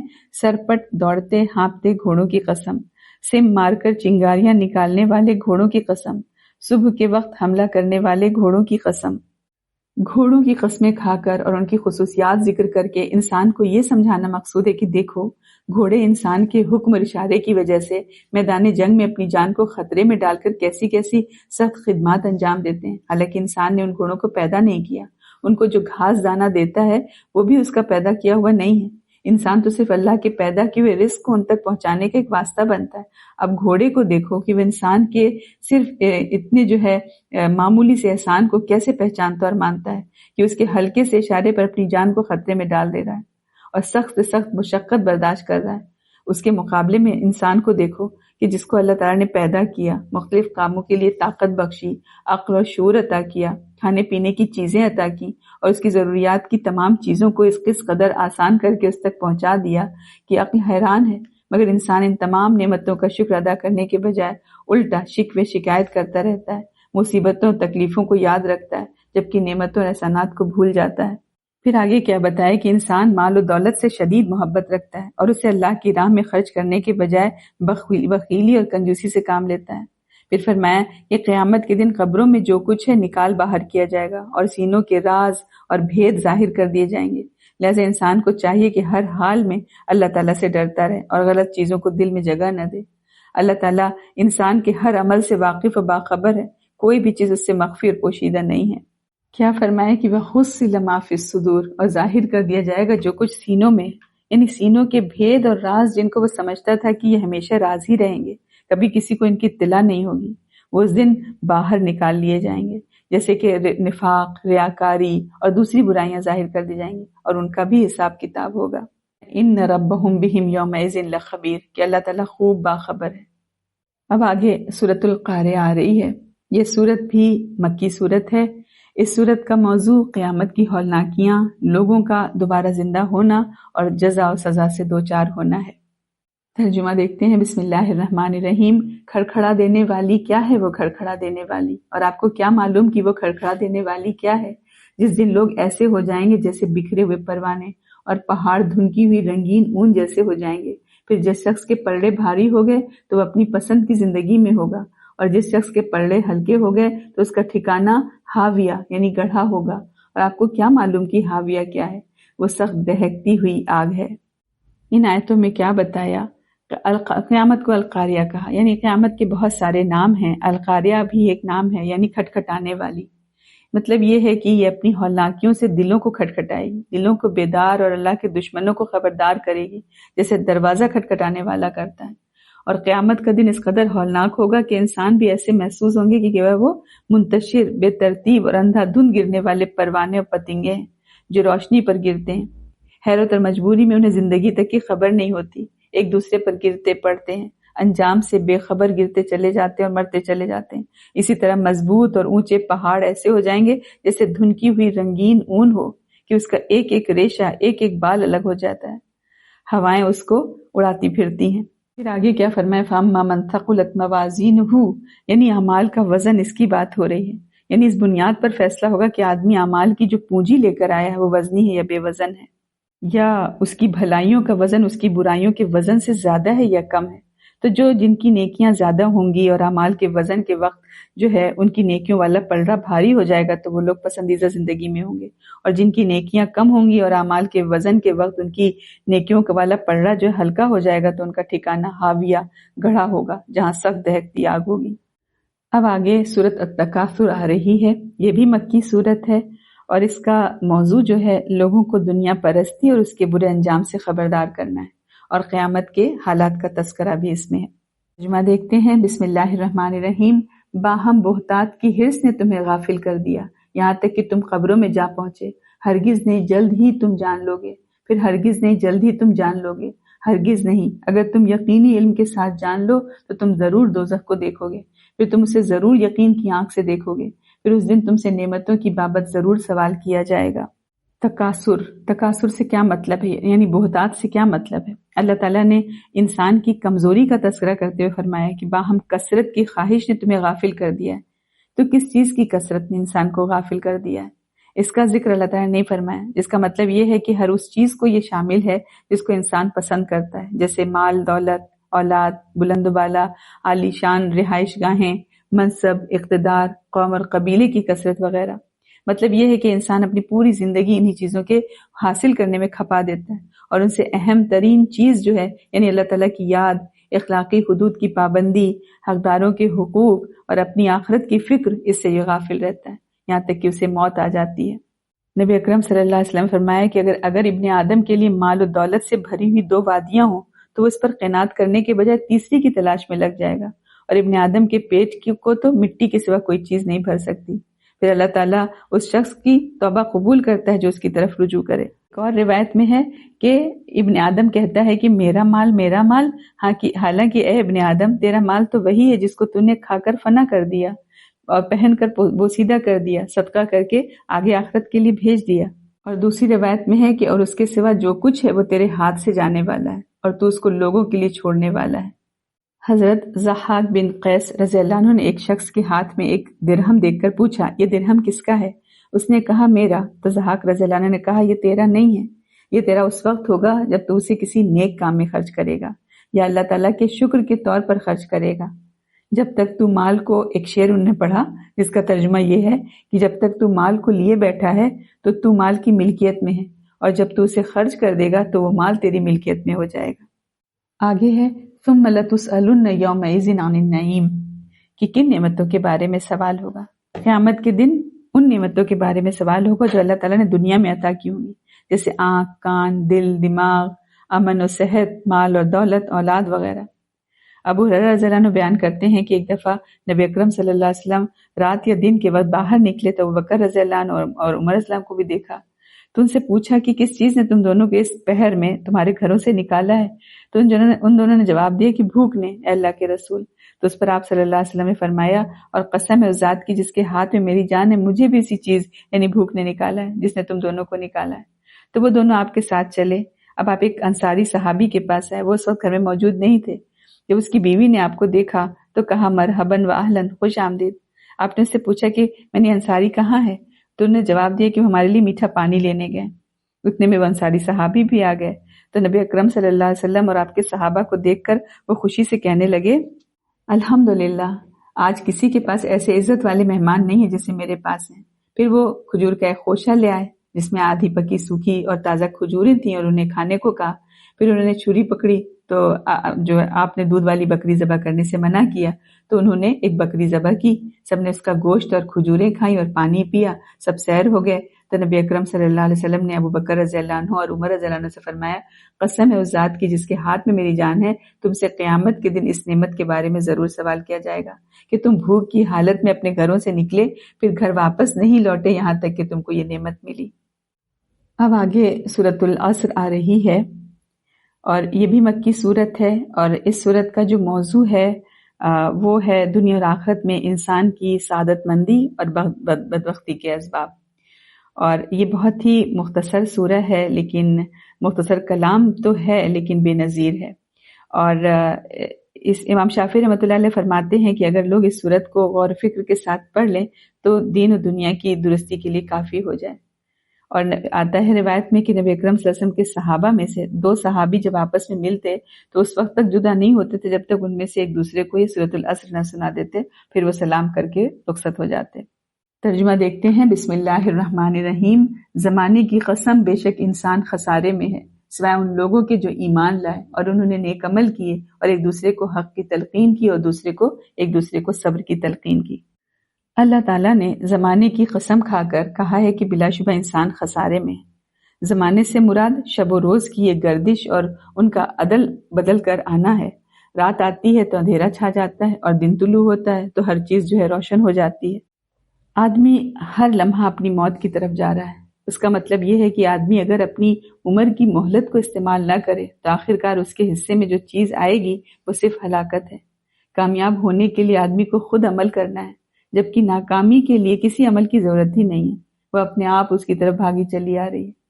ایک بزرگ نے کہا کہ سورۃ العصر کا مطلب میں نے ایک برف بیچنے والے سے سمجھا جو بازار میں آواز لگا رہا تھا کہ لوگو اس شخص پر رحم کرو جس کا اثاثہ گھل رہا ہے، لوگو اس شخص پر رحم کرو جس کا اثاثہ گھل رہا ہے۔ اس پکار کر سن کر میں نے اپنے دل میں کہا کہ جس طرح برف پگھل کر کم ہوتی رہتی ہے اسی طرح انسان کو ملی ہوئی عمر بھی تیزی سے گزر رہی ہے۔ عمر کا موقع اگر بے عملی میں یا برے کاموں میں کھو دیا جائے تو یہی انسان کا گھاٹا ہے۔ اپنے وقت کو صحیح استعمال کرنے والا وہ ہے جو اس دنیا میں 3 باتوں کا ثبوت دے: ایک ایمان یعنی حقیقت کا شعور اور اس کا اعتراف، دوسرے عمل صالح یعنی وہی کرنا جو کرنا چاہیے اور وہ نہیں کرنا جو نہیں کرنا چاہیے، تیسرے حق اور صبر کی تلقین یعنی حقیقت کا اتنا گہرا ادراک کہ آدمی اس کا داعی اور مبلغ بھی بن جائے۔ تو انسان کی عمر کا زمانہ اس کے سال، اس کے مہینے اور اس کی دن، اس کے رات، بلکہ گھنٹے اور منٹ ہیں، اور یہی اس کا سرمایہ ہے۔ ہم یاد رکھیں نبی اکرم صلی اللہ علیہ وسلم کی حدیث کی ہر شخص اپنے نفس کی خرید و فروخت کرتا ہے، بس اسے آزاد کرا لیتا ہے یا اسے ہلاک کر دیتا ہے۔ اس لیے اللہ تعالیٰ نے زمانے کی قسم کھا کر انسان کو اس پر متوجہ کیا ہے کہ خسارے سے بچنے کے لیے ان 4 چیزوں پر عمل کرے جن کا ابھی ذکر ہوا۔ اس معاملے میں ذرا بھی غفلت نہ برتے، عمر کے ایک ایک منٹ کی قدر پہچانے اور خود ان 4 چیزوں کے ساتھ مشغول کر دے اپنے آپ کو۔ اور دوسری چیز جو انسان کو خسارے سے بچاتی ہے وہ ہے نیک عمل۔ کوئی بھی عمل جو خالص اللہ کی رضا کے لیے کیا جائے اور وہ نبی اکرم صلی اللہ علیہ وسلم کے طریقے کے مطابق ہو وہ عمل صالح ہے، یعنی نیک عمل کہلاتا ہے۔ پھر وہ نیک عمل کے لیے رضا الہی اور سنت رسول کی موافقت جو شرط ہے، ان دونوں میں سے کوئی ایک نہ ہو تو وہ عمل صالح نہیں ہو سکتا۔ وہ ایمان جو صرف زبان تک محدود رہتا ہے اور اس کا اثر انسانی زندگی پر کچھ نہیں ہوتا، یعنی اعضاء انسانی آنکھ، کان، ناک اور دل و دماغ سے اگر اس کا اظہار نہ ہو تو وہ ایک بے معنی سا لفظ بن کر رہ جاتا ہے جس کی کوئی وقت اللہ کے نزدیک نہیں ہے۔ کیا ہے ایک شعر نا کہ زبان سے کہہ بھی دیا لا الہ تو کیا حاصل، دل و نگاہ مسلمان نہیں تو کچھ بھی نہیں۔ پھر کیا ہے حق کی وصیت، یعنی تیسری چیز جس کی وجہ سے انسان خسارے سے محفوظ رہے گا وہ ہے ایک دوسرے کو حق کی تلقین کرنا، کسی شخص کو تاکید کے ساتھ مؤثر انداز میں نصیحت کرنے اور نیک کام کرنے کی ہدایت کرنے کو وصیت کہتے ہیں۔ یعنی انسان خود راست بازی اور حقوق ادا کرنے پر ہی اکتفا نہ کرے بلکہ ایک دوسرے کو حق ادا کرنے پر اور حق پر قائم رہنے اور حقوق ادا کرنے کی تاکید بھی کرتا رہے۔ پھر صبر کی وصیت، یعنی چوتھی چیز جو انسان کو خسارے سے بچاتی ہے وہ ایک دوسرے کو صبر کی تلقین کرنا ہے۔ مطلب یہ کہ اسلام یا حق کو غالب کرنے کے راستے میں جتنی بھی مشکلات حائل ہوں یا مصائب سے دوچار ہونا پڑے تو وہ صرف خود ہی پر جو ہے صبر اور برداشت سے کام نہ لے بلکہ دوسروں کو بھی اس کی تلقین کرے۔ تو یہی فرمایا کہ زمانے کی قسم، بے شک انسان خسارے میں ہے سوائے ان لوگوں کے جو ایمان لائیں اور انہوں نے نیک عمل کی اور ایک دوسرے کو حق کی تلقین کی اور ایک دوسرے کو صبر کی تلقین کی۔ اب آگے سورۃ الہمزہ آ رہی ہے۔ یہ بھی مکی صورت ہے اور اس صورت کا جو موضوع ہے وہ غیبت ہے، عیب جوئی ہے، بدگوئی ہے، طعن و تشنیع ہے اور اس طرح کی دوسری اخلاقی جو کوتاہیاں ہیں جو انسانوں سے ہو جاتی ہیں اس پر اس کو وعید سنائی گئی ہے۔ ترجمہ دیکھتے ہیں۔ بسم اللہ الرحمن الرحیم۔ ہر تانزن عیب جو کے لیے ہلاکت ہے، جس نے مال جمع کیا اور اسے گن گن کر رکھا، وہ سمجھتا ہے کہ بے شک اس کا مال اسے ہمیشہ زندہ رکھے گا، ہرگز نہیں، اسے ضرور حطمہ میں پھینکا جائے گا۔ اور آپ کو کیا معلوم کہ حطمہ کیا ہے؟ وہ اللہ کی بھڑکائی ہوئی آگ ہے جو دلوں تک پہنچے گی، بے شک وہ آگ ان پر ہر طرف سے بند کر دی جائے گی لمبے لمبے ستونوں میں۔ کیا بتایا ان آیتوں میں کہ غیبت، عیب جوئی اور چغلخوری کافروں کی عادتیں ہیں۔ مسلمانوں کو ایسی بری عادات زید نہیں دیتی کیونکہ یہ کبیرہ گناہ ہے۔ اور بتایا کہ مال و دولت جمع کرنا زندگی کا مقصد بن جائے تو انسان طمع اور لالچ کے ساتھ ساتھ تکبر اور غرور کا بھی شکار ہو جاتا ہے۔ غربا اور مساکین کو حقیر و ذلیل سمجھنے لگتا ہے، ان میں عیب نکالتا ہے اور اشاروں کنایوں میں انہیں ذلیل کرنے کی کوشش کرتا ہے، اور اللہ کے دیے ہوئے مال میں سے ایک پیسہ بھی ان پہ خرچ کرنا گوارا نہیں کرتا۔ مال و دولت آ جانے والی چیز جو ہے یہ ہے، آنے جانے والی چیز ہے، اس کو ہمیشگی عطا کرنے والی جو خیال کرنا خالص کافرانہ سوچ ہے۔ مسلمانوں کو ایسے خیالات زیب نہیں دیتے، اس لیے انہیں مال و دولت میں سے خیر و بھلائی کے کاموں میں بے دریغ خرچ کرنا چاہیے۔ پھر آگے کیا ہے؟ مسلمانوں کو تکلیفیں اور اذیتیں دینے والے دولت کے نشے میں مست کفار کو قیامت کے دن ایسی ہولناک آگ میں ڈالا جائے گا جس کی گرمی جو ہے ان کے دلوں تک پہنچ جائے گی، اور خواہش و آرزو کے باوجود انہیں موت نہیں آئے گی، اور ان کا مال اور ان کی دولت انہیں اس ہولناک عذاب سے ہرگز نہیں چھڑا سکیں گے۔ سورۃ الفیل آ رہی ہے، یہ بھی مکی سورت ہے، یعنی اس سورت کا جو موضوع ہے وہ ہاتھی والے یعنی ابرہا اور اس کے ساتھیوں کا قصہ اور ان کا بھیانک انجام اس میں بیان ہوا ہے۔ ہم دیکھیں کہ تاریخ میں بہت سے واقعات ایسے ہیں جن کو یاد کرنا اور ان سے عبرت حاصل کرنا ضروری ہے۔ اصحاب الفیل کے واقعے سے مسلمانوں اور خاص طور سے نبی اکرم صلی اللہ علیہ وسلم کو تسلی دینا مقصود ہے کہ آپ کفار کے ظلم و ستم اور دھمکیوں سے نہ گھبرائیں۔ جس اللہ نے ہاتھی والوں سے اپنے گھر کی حفاظت فرمائی، وہ ان کے شر سے بھی آپ کی حفاظت فرمائے گا۔ اور پھر فرمایا کہ انسان حق پر ہو اور دنیاوی قوتیں اس کی مدد کرنے سے عاجز آ جائیں تو اللہ تعالیٰ اس کی مدد ضرور کرتا ہے۔ اس لیے ہر تنگی اور آسانی میں انسان کو صرف اللہ تعالیٰ پر بھروسہ رکھنا چاہیے، کیونکہ اسے کوئی عاجز نہیں کر سکتا۔ اللہ تعالیٰ نے اپنی مشیت سے نبی اکرم صلی اللہ علیہ وسلم کو اس سال پیدا کیا جس سال اس نے اپنے گھر کے ہاتھی والوں سے حفاظت فرمائی، تاکہ دونوں بھلائیاں ایک سال جمع ہو جائیں۔ اللہ تعالیٰ کے مقدس گھر کی حفاظت کے سلسلے میں قدرت الہی کی کھلی نشانی دیکھنے کا تقاضا تھا کہ کفار نبی اکرم صلی اللہ علیہ وسلم پر ایمان لانے میں جلدی کرتے اور ایک دوسرے سے سبقت کرتے، لیکن انہوں نے ہٹ دھرمی سے کام لیا اور کفر پر اڑے رہے۔ اللہ تعالیٰ اپنے ہر کام پر غالب ہے، دنیا کی کوئی طاقت اس کو مغلوب نہیں کر سکتی۔ اس کا ترجمہ دیکھتے ہیں۔ بسم اللہ الرحمن الرحیم۔ اے نبی، کیا آپ نے نہیں دیکھا کہ آپ نے رب نے ہاتھی والوں کے ساتھ کیا کیا؟ کیا اس نے ان کی چال کو بیکار نہیں کر دیا؟ اور اس نے ان پر جھنڈ کے جھنڈ پرندے بھیجے جو ان پر کنگھر کی کنکریاں پھینک رہے تھے، پھر اللہ نے انہیں کھائے ہوئے بھوسے کی طرح کر دیا۔ ابرہا اپنے عظیم الشان لشکر کے ساتھ خانہ کعبہ کو ڈھانے کے لیے نکلا تو اللہ تعالیٰ نے اس کو بری طرح ناکام و نامراد کر دیا۔ ابرہا کی چال صرف یہی نہیں تھی کہ خانہ کعبہ کو گرا دے اور لوگوں کی توجہ اپنے گرجے کی طرف کر دے، بلکہ وہ تمام تر تجارتی، معاشی اور معاشرتی اور سیاسی فوائد بھی چاہتا تھا جو خانہ کعبہ کی وجہ سے قریش مکہ کو حاصل تھے، لیکن اللہ تعالیٰ نے اس کی چال کو ناکام بنا دیا اور اس کو لینے کے دینے پڑ گئے۔ یہاں پر جو ابابیل کا لفظ آیا ہے تو عربی زبان میں ابابیل ان بہت سے مختلف گروہوں کو کہا جاتا ہے جو پے در پہ مختلف سمتوں سے آ جائیں، یعنی خواہ وہ گروہ آدمیوں کے ہوں یا جانوروں کے ہوں، کسی کے بھی گروہ ہوں جو کہیں چاروں سمت سے ادھر ادھر سے نکل کے آئیں انہیں ابابیل کہا جاتا ہے۔ تو وہ پرندے چونکہ مختلف سمتوں سے جھنڈ اور غول در غول آئے تھے، اس لیے انہیں ابابیل کہا گیا ہے، نہ کہ اس وجہ سے کہ ابابیل نام کا کوئی پرندہ تھا۔ وہ آگے سورۃ القریش آ رہی ہے، اور یہ جو ہے یہ بھی مکی سورت ہے، اور اس کا موضوع جو ہے اہل مکہ کو بیت اللہ کی وجہ سے دولت و عزت عطا کرنا اور بیت اللہ کے رب کی عبادت کرنا۔ ترجمہ دیکھتے ہیں۔ بسم اللہ الرحمن الرحیم۔ قریش کے مانوس ہونے کی وجہ سے، یعنی ان کے سردی اور گرمی کے سفر سے مانوس ہونے کی وجہ سے، لہٰذا انہیں چاہیے کہ وہ اس گھر کعبہ کے مالک کی عبادت کریں جس نے انہیں بھوک میں کھانا کھلایا اور انہیں خوف سے امن دیا۔ قریش ایک تجارتی قوم تھے۔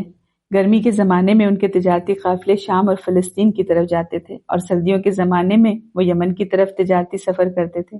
انہیں تجارتوں پر ان کی جو ہے کمائی اور جو ہے معاشیات یعنی بیس کرتی تھی ان کی اسی پہ، تو قدیم زمانے میں جبکہ تاجروں کو لوٹنا عام تھا، قریش کے قافلے راستے میں لوٹے نہیں جاتے تھے۔ اس کی وجہ کعبہ سے ان کا تعلق تھا۔ قریش کعبہ کے جو خادم اور متولی تھے اور لوگوں کے ذہنوں پر مطلب کہ کعبہ کا بہت زیادہ احترام تھا۔ وہ کعبہ کے خادموں اور متولیوں کا بھی احترام کرتے تھے اور اس بنا پر وہ ان کو نہیں لوٹتے تھے۔ تو یہاں پر دعوت کی جو حکمت ہے اس کے تحت قریش کو یہ واقعہ یاد دلایا جا رہا ہے کہ انہیں اسلام کی طرف بلایا جائے، اور کہا گیا ہے کہ یہ بڑی ناشکری کی بات ہوگی کہ تم بیت اللہ کے دنیاوی جو ہے فوائد تو حاصل کر لو اور اس سے وابستہ ہونے کی جو ذمہ داریاں ہیں ان کو پورا نہ کرو۔ جو اللہ تعالیٰ انسان کو جو ہے مٹیریل فائدہ پہنچاتا ہے اس سے جو ہے اللہ کی اس کو عبادت میں بھی کرنا چاہیے۔ جو اللہ سب کچھ دے رہا ہے تو اسی اللہ کی تو پھر عبادت بھی کرنی چاہیے جن سے تم ساری مٹیریل فائدے جو اٹھا رہے ہو۔ یہاں ہم دیکھیں قریش کی فضیلت دکھ رہی ہے، یعنی سورت قریش میں اس طرح بھی اشارہ ہے کہ عرب کے تمام قبائل میں قریش اللہ تعالیٰ کے نزدیک سب سے زیادہ مقبول اور مقرب ہیں، جیسے کہ نبی اکرم صلی اللہ علیہ وسلم کے بھی فرمان ہے کہ اللہ تعالیٰ نے ابراہیم کی اولاد میں سے اسماعیل کا انتخاب فرمایا، پھر اسماعیل کی اولاد میں سے بنو کنانہ کو منتخب کیا اور بنو کنانہ کے نسل سے قریش کو چنا، پھر قریش میں سے بنو ہاشم کا انتخاب فرمایا اور بنو ہاشم میں سے میرا انتخاب کیا۔ ایک دفعہ نبی اکرم صلی اللہ علیہ وسلم نے فرمایا کہ لوگ سرداری میں قریش کے تابع ہیں، ان کا مسلمان قریش کے مسلمان کے تابع اور ان کا کافر قریش کے کافر کے تابع، یعنی کہ ان کا مسلمان جو ہے قریش کے مسلمان کے تابع اور ان کا کافر قریش کے کافر کے تابع۔ اب آگے سورۃ الماعون آ رہی ہے۔ اس سورت کے اور بھی نام ہیں جیسے سورۃ الدین، سورۃ اریتا، سورۃ یتیم، اور اس سورت کا جو موضوع ہے وہ روز جزا کو جھٹلانے والے کفار و منافقین اور نماز میں سستی کرنے والوں کو جو ہے ڈانٹ اور توبیخ ہے۔ ترجمہ دیکھتے ہیں۔ بسم اللہ الرحمن الرحیم۔ اے نبی، کیا آپ نے اس شخص کو دیکھا جو جزا اور سزا کو جھٹلاتا ہے؟ تو یہ وہ شخص ہے جو یتیم کو دھکے دیتا ہے اور مسکین کو کھانا کھلانے کا شوق نہیں دلاتا۔ چنانچہ تباہی ان نمازیوں کے لیے جو اپنی نماز سے غفلت کرتے ہیں، جو دکھاوے کرتے ہیں اور لوگوں کو استعمال کی معمولی چیزیں بھی دینے سے انکار کرتے ہیں۔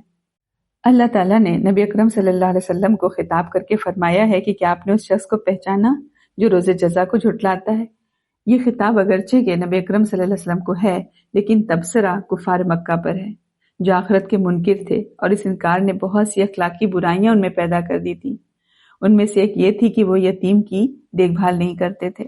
یتیم کے ساتھ وہی اچھا سلوک کرے گا جس کے دل میں مال کے بجائے انسانی قدروں اور اخلاقی ضابطوں کی اہمیت و محبت ہوگی، اسے اس بات کا یقین ہو کہ اس کے بدلے میں مجھے قیامت کے دن اچھی جزا ملے گی۔ اہل عرب کا دستور تھا کہ جو شخص میت کے وارثوں سے زیادہ بااثر اور طاقتور ہوتا تھا وہ ساری وراثت پر قبضہ جما لیتا اور یتیموں کو دھکے دے کر نکال دیتا۔ اگر کوئی یتیم ان سے مدد مانگنے آتا تو اسے برا سلوک کرتے اور اس کے اصرار پر دھکے مار کر دفع کر دیتے۔ اگر کوئی یتیم کی پرورش کا ذمہ لیتا بھی تھا تو اسے ڈانٹ ڈپٹ کر ہی رکھتا تھا۔ یہ ان کی زبردستی اور آخرت کے انکار کا لازمی نتیجہ تھا جس پر اللہ تعالیٰ نے یہاں انہیں ڈانٹ پلائی ہے۔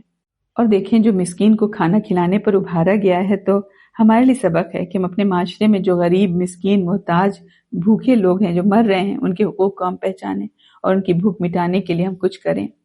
نبی اکرم صلی اللہ علیہ وسلم نے فرمایا کہ بیواؤں اور یتیموں کے لیے کوشش کرنے والا اللہ کے راستے میں جہاد کرنے والے کی طرح ہے، یا اس شخص کی طرح ہے جو دن کو روزے رکھتا ہے اور رات کو قیام کرتا ہے۔ پھر کیا فرمایا کہ نماز سے غفلت کرنے والے کے بارے میں کہ جو اپنی نمازوں سے غفلت بھی رکھتے ہیں، یعنی یا تو نماز پڑھتے ہی نہیں یا پہلے پڑھتے رہے ہیں پھر سست ہو گئے، یا نماز کو اس کے مسنون وقت میں نہیں پڑھتے، جب جی چاہا پڑھ لیتے ہیں، یا دیر سے پڑھنے کا معمول بنا لیا ہے، یا خشوع خضوع کے ساتھ نہیں پڑھتے اور نماز کے وقت وہ ٹالتے رہتے ہیں، جب وہ بالکل ختم ہونے کے قریب ہوتا ہے تو اٹھ کر 4 ٹھونگے مار لیتے ہیں اور بہت کم اللہ کا ذکر کرتے ہیں۔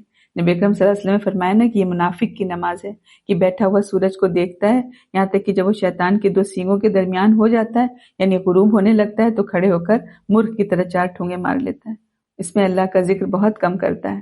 اور پھر کیا منافقین کی ایک صفت کیا بتائی کہ جب وہ نماز کے لیے کھڑے ہوتے ہیں تو دل سے نہ چاہتے ہوئے لوگوں کو دکھانے کے لیے کھڑے ہوتے ہیں اور وہ اللہ کو بس تھوڑا ہی یاد کرتے ہیں۔ بتایا کہ منافقین کا شیوہ یہ ہوتا ہے کہ وہ لوگوں کے ساتھ ہوئے تو نماز پڑھ لی ورنہ نماز پڑھنے کی ضرورت ہی نہیں سمجھتے، یعنی صرف نمود و نمائش اور ریاکاری کے لیے نماز پڑھتے ہیں۔ پھر کیا یمنعون الماعون، معاون سے کیا مراد ہے؟ یعنی گھروں میں استعمال ہونے والی چیزیں ہیں، جو پڑوسی ایک دوسرے سے ادھار لیتے رہتے ہیں۔ عبداللہ بن مسعود رضی اللہ عنہ فرماتے ہیں کہ ہم لوگ نبی اکرم صلی اللہ علیہ وسلم کے زمانے میں معاون سے یہ مراد لیتے تھے کہ کسی کو استعمال کی غرض سے ادھار یعنی عاریتن ڈول یا ہنڈیا دے دی جائے۔ مطلب یہ ہے کہ عام استعمال کی چیزیں لینا دینا معاشرتی زندگی کا لازمی حصہ ہے، اور صحابہ کرام رضی اللہ عنہم اسے مال کا شرعی حق سمجھتے تھے۔ اس سے یہ واضح ہے کہ کھلے دل سے عام چیزیں عاریتن دے دینا عمدہ اخلاق اور معاشرت کی دلیل ہے، مگر اس سے اب یہ نہیں سمجھ لینا چاہیے کہ ہمیشہ جو ہی مانگتے پھرتے ہیں کہ ہر بار جب بیل ہی بجتی رہے۔ آگے سورۃ الکوثر آ رہی ہے، یہ بھی مکی سورت ہے، اور اس سورت کا موضوع ہے نبی اکرم صلی اللہ علیہ وسلم پر خیر کثیر کی عنایت، شکرانے کے طور پر نماز و قربانی کا حکم، اور دشمنوں کی ہرزہ سرائی پر تسلی۔ ترجمہ دیکھتے ہیں۔ بسم اللہ الرحمن الرحیم۔ اے نبی اکرم صلی اللہ علیہ وسلم، یقیناً ہم نے آپ کو کوثر عطا کی، تو آپ اپنے رب ہی کے لیے نماز پڑھیں اور قربانی کریں، بے شک آپ کا دشمن ہی جڑ کٹا ہے۔ یہاں کوثر سے مراد علماء نے خیر کثیر لیا، یعنی خیر کثیر کی عنایت، یعنی اللہ تعالیٰ نے نبی اکرم صلی اللہ علیہ وسلم کو مخاطب کر کے فرمایا کہ ہم نے آپ کو خیر کثیر اور فضل عظیم عطا کیا۔ اس خیر کثیر میں سے جو اللہ نے آپ کو عطا فرمائی ایک نہر بھی ہے جس کا نام الکوثر ہے۔ نصر رضی اللہ عنہ بیان کرتے ہیں کہ ایک روز جبکہ نبی اکرم صلی اللہ علیہ وسلم ہمارے درمیان تھے، اچانک آپ پر ایک قسم کی نیند یا بے ہوشی کی سی کیفیت طاری ہوئی، پھر ہنستے ہوئے آپ نے سر اٹھایا۔ ہم نے پوچھا اللہ کے رسول کس چیز نے آپ کو ہنسایا؟ تو آپ نے فرمایا کہ ابھی ابھی قرآن کریم کی ایک سورت مجھ پہ نازل ہوئی ہے۔ پھر آپ نے بسم اللہ الرحمن الرحیم پڑھ کر سورۃ الکوثر کی تلاوت فرمائی اور فرمایا جانتے ہو کوثر کیا چیز ہے؟ ہم نے کہا اللہ اس کا رسول ہی بہتر جانتے ہیں۔ آپ نے فرمایا یہ ایک نہر ہے جس کا میرے رب نے مجھ سے وعدہ فرمایا ہے، جس میں خیر کثیر ہے، اور وہ حوض ہے جس پر میری امت قیامت کے دن پانی پینے کے لیے آئے گی۔ اس کے پانی کے برتن آسمان کے ستاروں کی تعداد میں ہوں گے۔ ایک شخص کو وہاں سے بھگا دیا جائے گا تو میں کہوں گا اے میرے پروردگار یہ شخص میرا امتی ہے، تو اللہ تعالیٰ فرمائے گا یہ آپ کا امتی نہیں ہے، آپ نہیں جانتے کہ انہوں نے آپ کے بعد کیا نیا دین اختیار کیا ہے۔ ایک بار آپ سے نبی اکرم صلی اللہ علیہ وسلم سے کوثر کے بارے میں سوال کیا گیا تو آپ نے فرمایا وہ ایک نہر ہے جو اللہ تعالیٰ مجھے جنت میں عطا کرے گا، اس کی مٹی کستوری ہوگی، اس کا پانی دودھ سے زیادہ سفید اور شہد سے زیادہ میٹھا ہوگا، اس کے کناروں پر ایسے پرندے بیٹھے ہوں گے جن کی گردنیں اونٹنیوں کی گردنوں جیسی ہوں گی۔ یہ سن کر ابو بکر صدیق رضی اللہ عنہ نے کہا یا رسول اللہ وہ پرندے تو بڑے تر و تازہ و خوشحال ہوں گے، تو آپ نے فرمایا ان کو کھانے والے ان سے بڑھ کر خوشحال اور تر و تازہ ہوں گے۔ اور نبی اکرم صلی اللہ علیہ وسلم کو جب معراج ہوئی تو آپ نے فرمایا کہ میں ایک نہر کے پاس پہنچا جس کے دونوں کناروں پر خولدار موتیوں کے خیمے لگے ہوئے تھے۔ میں نے پوچھا اے جبرائیل یہ کیا ہے؟ تو انہوں نے کہا کہ یہ کوثر یعنی نہر ہے۔ تو اللہ تعالیٰ نے سورۃ الکوثر میں آپ کو کوثر یعنی خیر کثیر عطا فرمانے کا ذکر کیا، جس میں نہر کوثر جس میں جو نہر کوثر شامل ہے، اور اس کے ساتھ اللہ تعالیٰ نے نبی اکرم صلی اللہ علیہ وسلم کو تسلی دی ہے اور آپ کو بے نام و نشان بتانے والوں سے آپ کا دفاع بھی کیا ہے کہ آپ کی نسل اور نسب جو ہے صرف دنیا ہی میں باقی نہیں رہے گا بلکہ آپ کی روحانی اولاد کا رشتہ محشر میں بھی محسوس ہوگا، یہ جہاں وہ تعداد میں تمام امتوں سے زیادہ ہوں گے اور ان کا اعزاز و اکرام بھی سب سے زیادہ ہوگا۔ پھر آگے نماز کی بات ہے، تو پتہ ہے نماز بدنی جسمانی عبادتوں میں سب سے بڑی عبادت ہے۔ قیامت کے دن انسان کی نجات کا دار و مدار نماز ہی پر ہوگا۔ اگر نماز درست ہوئی تو کامیاب ورنہ ذلیل و رسوا۔ تو نماز پڑھ کر اللہ کی نعمتوں کا شکر ادا کرنا چاہیے۔ اللہ تعالیٰ نے مال دیا ہو تو اس کے لیے قربانی کرنی چاہیے، اس سے اللہ تعالیٰ خوش ہوتا ہے، اس کی نعمت کا شکر بھی ادا ہو جاتا ہے۔ پھر یہ بھی دیکھیں کہ کیا فرمایا کہ نماز اور قربانی سے مسلمانوں میں اتحاد اور اتفاق پیدا ہوتا ہے اور قربانی کا جذبہ پروان چڑھتا ہے۔ مسلمانوں کی اکثریت نماز سے غافل اور قربانی میں خلوص سے آری ہے، جس کی وجہ سے وہ اختلاف اور انتشار کا شکار ہے۔ نبی اکرم صلی اللہ علیہ وسلم کی اولاد جو نرینہ تھی اگرچہ بچپن میں فوت ہو گئی تھی، لیکن اللہ تعالیٰ نے آپ کا ذکر پوری کائنات میں بلند کر دیا اور آپ کو بے نشان کہنے والے خود مٹ کر رہ گئے۔ آج ان کو یاد کرنے والا کوئی نہیں۔ ان نشانیک هو الابتر۔ اب آگے سورۃ الکافرون آ رہی ہے، یہ بھی مکی سورت ہے اور اس سورت کا موضوع شرک اور کفر سے اظہار برت ہے اور خالص ایک اللہ کی عبادت کرنا ہے۔ نبی اکرم صلی اللہ علیہ وسلم طواف کی 2 رکعتوں میں اور فجر اور مغرب کی سنتوں میں سورۃ الکافرون اور اخلاص پڑھا کرتے تھے۔ ایک صحابی نے نبی اکرم صلی اللہ علیہ وسلم سے کہا کہ مجھے کوئی دعا سکھائیں جسے میں رات کو سوتے وقت جو پڑھا کروں، تو آپ نے فرمایا سورۃ الکافرون پڑھا کرو کیونکہ بلا شبہ یہ شرک سے برات ہے۔ ترجمہ دیکھتے ہیں۔ بسم اللہ الرحمن الرحیم۔ اے نبی آپ کہہ دیجئے، اے کافرو، میں ان بتوں کی عبادت نہیں کرتا جن کی تم عبادت کرتے ہو، اور نہ تم اس کی عبادت کرتے ہو جس کی میں عبادت کرتا ہوں، اور نہ میں عبادت کرنے والا ہوں جن کی تم عبادت کرتے ہو، اور نہ تم اس کی عبادت کرنے والے ہو جس کی میں عبادت کرتا ہوں۔ تمہارے لیے تمہارا دین، میرے لیے میرا دین۔ ان آیات میں کیا بتایا گیا کہ کفار و مشرکین دنیاوی مال و دولت اور اس کی جو لالچ دے کر مسلمانوں کو توحید سے، عقید توحید سے گمراہ کرنے کی کوشش کر رہے ہیں، اور مسلمانوں کو اس سے ہوشیار رہنا چاہیے۔ تو بتایا کہ اللہ سے ڈرنا چاہیے اور اپنے ایمان کو بچانے کی فکر کرنی چاہیے۔ اللہ تعالیٰ کو ایک لمحے کے لیے بھی غیر اللہ کی عبادت گوارا نہیں ہے، اس لیے کفار کی تجویز پر اللہ تعالیٰ نے سورۃ الکافرون نازل فرمائی اور نبی اکرم صلی اللہ علیہ وسلم کی زبانی شرک سے برت کا اعلان کر دیا۔ کفار و مشرکین اگر اسلام کو قبول نہیں کرتے، ہر دھرمی کا مظاہرہ کرتے ہیں، شرک اور کفر پر اڑے رہتے ہیں، تو وہ جیسا عمل کریں گے اللہ کے ویسا بدلہ پائیں گے۔ اسلام میں ایسی صلح کی کوئی گنجائش نہیں جو اللہ کے حلال کردہ کو حرام یا حرام کردہ کو حلال کر دے۔ اس لیے مسلمانوں کو دین کا اصول جو ہے وہ سکھایا جا رہا ہے کہ دین کے اصول کے خلاف کبھی صلح نہیں ہو سکتی۔ اب سورۃ النصر آ رہی ہے۔ یہ مدنی سورت ہے اور مکہ کا فتح ہونا، جزیرہ عرب میں اسلام کا پھیلنا اور لوگوں کا گروہ در گروہ اسلام میں داخل ہونا اس سورت کا موضوع ہے۔ سورۃ نصر جو ہے پوری سورت نازل ہونے کے اعتبار سے قرآن کی آخری سورت ہے۔ عبید اللہ بن عبداللہ بن عتبہ رحمۃ اللہ علیہ کہتے ہیں کہ ابن عباس رضی اللہ عنہ نے مجھ سے کہا، کیا تو جانتا ہے کہ قرآن کی آخری سورت جو ایک ہی بار نازل ہوئی کون سی ہے؟ میں نے کہا اذا جاء نصر اللہ والفتح۔ تو ابن عباس رضی اللہ عنہ نے فرمایا کہ تو نے سچ کہا۔ فتح مکہ سے پہلے ایک ایک دو فرد مسلمان ہو رہے تھے، اور فتح مکہ کے بعد یمن سے 700 افراد کی جماعت مسلمان ہو کر مکہ پہنچی۔ اسی طرح عام عرب بھی گروہ در گروہ اسلام میں داخل ہونے لگے۔ فتح مکہ سے لوگوں پر یہ بات بالکل واضح ہو گئی کہ اب اللہ کے سچے نبی صلی اللہ علیہ وسلم، آپ اللہ کے سچے نبی ہیں، اور اسلام جو ہے وہ دین حق ہے جس کے بغیر آخرت میں نجات ممکن نہیں۔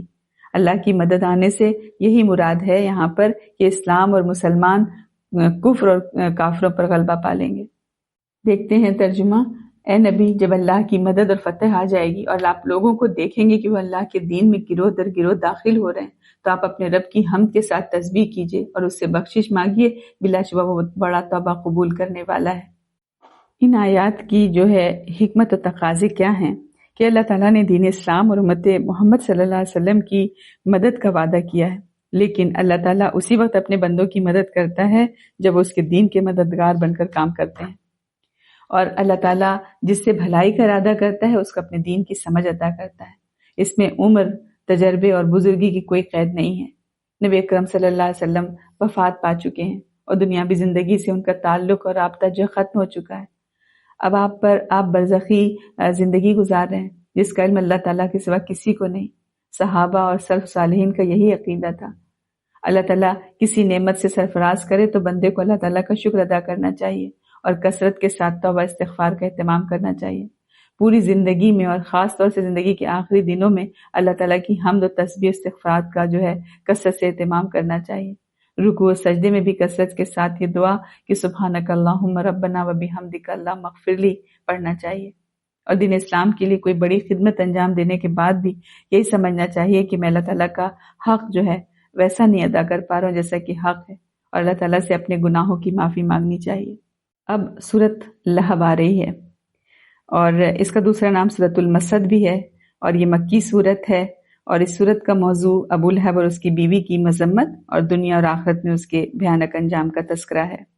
بسم اللہ الرحمن الرحیم۔ ٹوٹ جائیں دونوں ہاتھ ابو لہب کے اور وہ ہلاک ہو گیا، نہ اس کے مال نے اسے کوئی فائدہ دیا نہ اس کی کمائی نے، وہ ضرور بھڑکتی آگ میں داخل ہوگا، اور اس کی بیوی جو لکڑیاں دھونے والی ہے اس کی گردن میں چھال کی بٹی ہوئی رسی ہوگی۔ ان آیات کے تھرو کیا سمجھ میں آیا، کیا پیغام دیا گیا کہ جو لوگ نبی اکرم صلی اللہ علیہ وسلم اور دین حق کی مخالفت کرتے ہیں، اللہ انہیں دنیا میں بھی ذلیل رسوا کرتا ہے اور آخرت میں ان کے لیے سخت عذاب ہے۔ اور حق کی مخالفت کرنے والا حسین و جمیل ہونے کے ساتھ خواہ نبی اکرم صلی اللہ علیہ وسلم کا سگا چچا بھی ہو تو اللہ تعالیٰ کے ہاں وہ ذلیل ترین ہے، اور اس کے لیے دنیا اور آخرت میں ذلت و رسوائی ہے۔ اور حق کو دل و جان سے ماننے والا رنگ کا کالا ترین ہونے کے ساتھ محکوم و غلام بھی ہو تو اللہ تعالیٰ کو بڑا محبوب ہے۔ نبی اکرم صلی اللہ علیہ وسلم کا کام صرف دعوت و تبلیغ ہے، کسی کو ہدایت دینا نہیں، آپ کے بس میں نہیں ہے۔ اگر ہدایت دینے کا اختیار آپ کے پاس ہوتا تو دنیا کا کوئی بھی فرد، خاص طور سے آپ کا کوئی عزیز رشتہ دار، جہنم کا ایندھن نہیں بنتا۔ آگے اب سورۃ اللہب آ رہی ہے، سورۃ الاخلاص آ رہی ہے، اور سورۃ الاخلاص جو ہے مکی صورت ہے، اور اس کا جو موضوع ہے وہ اللہ تعالیٰ کی توحید کا اس میں ذکر ہے، اور اس صورت میں چونکہ خالص توحید بیان کی گئی ہے، اسی معنی کے لحاظ سے اس کو سورۃ الاخلاص کا نام دیا گیا ہے۔ حضرت ابی بن کعب رضی اللہ عنہ بیان کرتے ہیں کہ مشرکین نے نبی اکرم صلی اللہ علیہ وسلم سے کہا کہ انصب لنا ربک، یعنی ہمارے لیے اپنے رب کا نسب بیان کرو، تو اس پر اللہ تعالیٰ نے یہ سورۃ اخلاص جو ہے نازل فرمائی۔ اللہ تعالیٰ نے نبی اکرم صلی اللہ علیہ وسلم کو حکم دیا کہ آپ اعلان کریں کہ اللہ تعالیٰ یکتا ہے، اس کا کوئی شریک نہیں، کائنات کو پیدا کرنے والا، اس کا انتظام اور اس کے معاملات کی تدبیر کرنے والا ہے۔ ترجمہ دیکھتے ہیں۔ بسم اللہ الرحمن الرحیم۔ اے نبی اکرم صلی اللہ علیہ وسلم، آپ کہہ دیجئے وہ اللہ ایک ہے، اللہ بے نیاز ہے، اس نے کسی کو نہیں جنا اور نہ وہ خود جنا گیا، اور کوئی اس کا ہمسر نہیں۔ ہم دیکھیں اس سے مجوسیوں یعنی آتش پرستوں کی بھی تردید ہو گئی، جو کہتے ہیں کہ الہ دو ہیں، اور نیکی کا الہ یزداں ہے اور بدی کا الہ ارمن ہے۔ عیسائیوں کی بھی تردید ہوئی، جو کہتے ہیں کہ تین معبود ہیں، اللہ، جبریل اور عیسیٰ، اور تینوں مل کر ایک بنتے ہیں۔ ہندوؤں کی بھی تردید ہو گئی، جن کا عقیدہ ہے کہ اللہ، مادہ اور روح تینوں ہی ازلی اور ابدی ہیں، اور معبودوں، دیوی دیوتاؤں کی تعداد 33 کروڑ ہے، سب کی جو ہے نفی ہو گئی۔ اس صورت میں اللہ تعالیٰ کے جن اسماء حسنہ اور بلند صفات کا ذکر ہوا ہے، ان کے ساتھ اگر اللہ تعالیٰ سے دعا کی جائے تو اللہ تعالیٰ اس دعا کو قبول فرماتا ہے، اور جو مانگا جائے وہ عطا کرتا ہے۔ حضرت بریدہ رضی اللہ عنہ بیان کرتے ہیں کہ نبی اکرم صلی اللہ علیہ وسلم نے ایک شخص کو دعا کرتے ہوئے سنا، جو کہہ رہا تھا اللہم انی اسألک بانی اشہد انک انت اللہ لا الہ الا انت الاحد الصمد الذی لم یلد ولم یولد ولم یکن لہ کفوا احد۔ تو نبی اکرم صلی اللہ علیہ وسلم نے فرمایا کہ تو نے اللہ سے اس کے اس نام سے سوال کیا ہے کہ اگر اس سے اس نام سے مانگا جائے تو عنایت فرماتا ہے، اور دعا کی جائے تو دعا قبول فرماتا ہے۔ یہاں ہم دیکھیں کہ قرآن نے عمومی طور پر 3 بنیادی جو عقیدے ہیں ان کو بیان کیا ہے، توحید، رسالت اور آخرت، اور سورۃ اخلاص چونکہ خالص توحید کو بیان کر رہی ہے، اس لیے جو ہے اسے تہائی قرآن کے برابر قرار دیا گیا ہے، اور جب تک انسان کو اپنے معبود کی صحیح معرفت نہیں ہوگی وہ صحیح طور پر اس کی بندگی نہیں کر سکتا۔ سورۃ الاخلاص جو ہے معبود برحق اللہ تعالیٰ کی صحیح پہچان کرا رہی ہے۔ اللہ تعالیٰ کے ناموں، اللہ تعالیٰ کی صفات، اللہ تعالیٰ کے افعال میں کوئی اس جیسا نہیں ہے۔ جو شخص کسی مخلوق کو اللہ تعالیٰ کی صفات کا حامل قرار دیتا ہے، مخلوق کو گنج بخش، رنج بخش، گنج شکر اور بدن کے نظر و نیاز کے لائق سمجھتا ہے، وہ مشرک ہے۔ مشرک اگر توبہ کیے بغیر مر جائے تو ابدی جہنمی ہے۔ اس لیے ہمیں اپنے عقیدے کی فکر کرنی چاہیے، اور غیر اللہ کو اللہ کے ناموں، اللہ کی صفات اور اللہ کے افعال میں ہرگز شریک نہیں کرنا چاہیے۔ اب آگے سورۃ الفلق آ رہی ہے۔ سورۃ الفلق اور سورۃ الناس کو معوذتین یعنی پناہ دینے والی 2 صورتیں بھی کہا جاتا ہے، اور اس صورت کا موضوع کیا ہے؟ شیطان کے شر، جادو اور حسد سے حفاظت ہے۔ یہ صورت جو ہے مکی ہے۔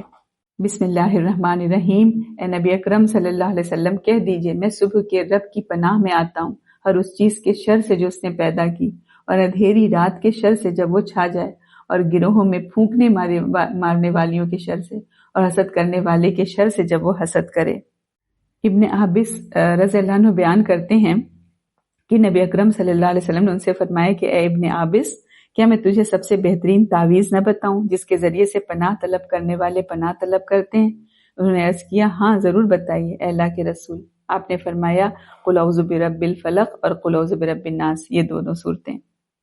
عائشہ رضی اللہ عنہا فرماتی ہیں کہ جب نبی اکرم صلی اللہ علیہ وسلم کو کوئی تکلیف ہوتی تو آپ معوذات یعنی سورۃ الفلق، سورۃ الناس اور سورۃ الاخلاص پڑھ کر اپنے جسم پر پھونک لیتے۔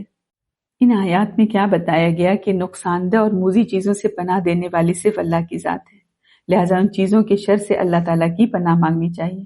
اللہ تعالیٰ کے سوا کسی دوسرے سے پناہ مانگنا یا اس کو مصائب و مشکلات دور کرنے پر قادر جاننا شرک ہے، جو کبیرہ گناہ ہے اور ناقابل معافی جرم ہے۔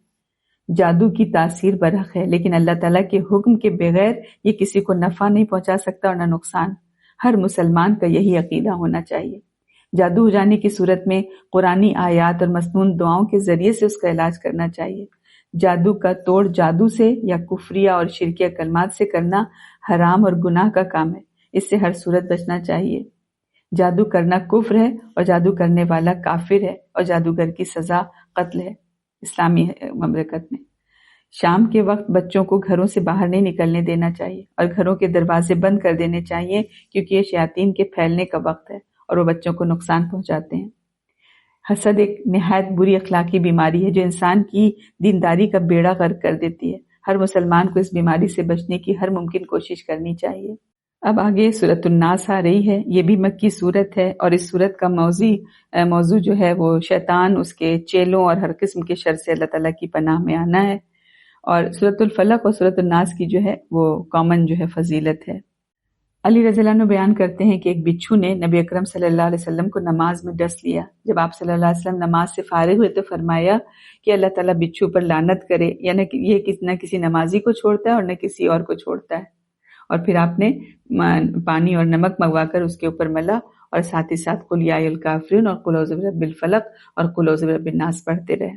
ترجمہ دیکھتے ہیں۔ بسم اللہ الرحمن الرحیم۔ اے نبی اکرم صلی اللہ علیہ وسلم کہہ دیجئے، میں انسانوں کے رب کی پناہ میں آتا ہوں، انسانوں کے بادشاہ کی، انسانوں کے معبود کی، وسوسہ ڈالنے والے، ذکر اللہ سن کر پیچھے ہٹ جانے والے کے شر سے جو لوگوں کے دلوں میں وسوسہ ڈالتا ہے، خواہ وہ جنوں میں سے ہو یا انسانوں میں سے۔ یہاں بتایا کہ شیطان جو ہے بڑے پوشیدہ طریقے سے انسان پر وسوسہ ڈالتا ہے اور ذکر الہی سے ذرا سی غفلت کی وجہ سے اس پر حاوی ہو جاتا ہے۔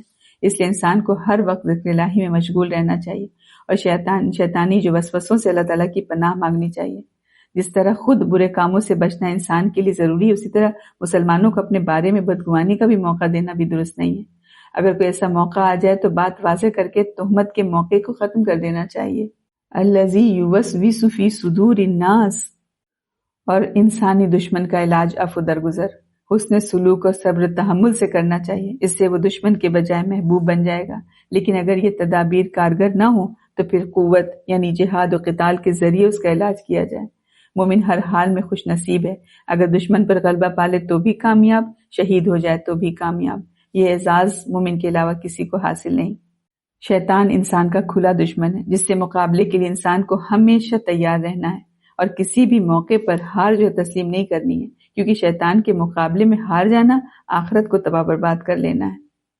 صرف اللہ تعالیٰ کی پناہ سے شیطان کا مقابلہ کیا جا سکتا ہے، اس لیے انسان کو کثرت کے ساتھ استعاذہ یعنی اعوذ باللہ یہ سب دعائیں پڑھنی چاہیے، یعنی جن میں شیطان سے پناہ مانگنے کا ذکر ہے، اور صبح شام 3 بار سورۃ اخلاص، سورۃ الفلق اور سورۃ الناس پڑھنی چاہیے، اور فرض نماز کے بعد ایک دفعہ ان سورتوں کو پڑھنا چاہیے اور سونے سے پہلے۔ الحمدللہ الحمدللہ الحمدللہ رب العالمین، بنعمتہ تتم الصالحات، اللہ ہی کی نعمت سے نیک کام مکمل ہوتے ہیں۔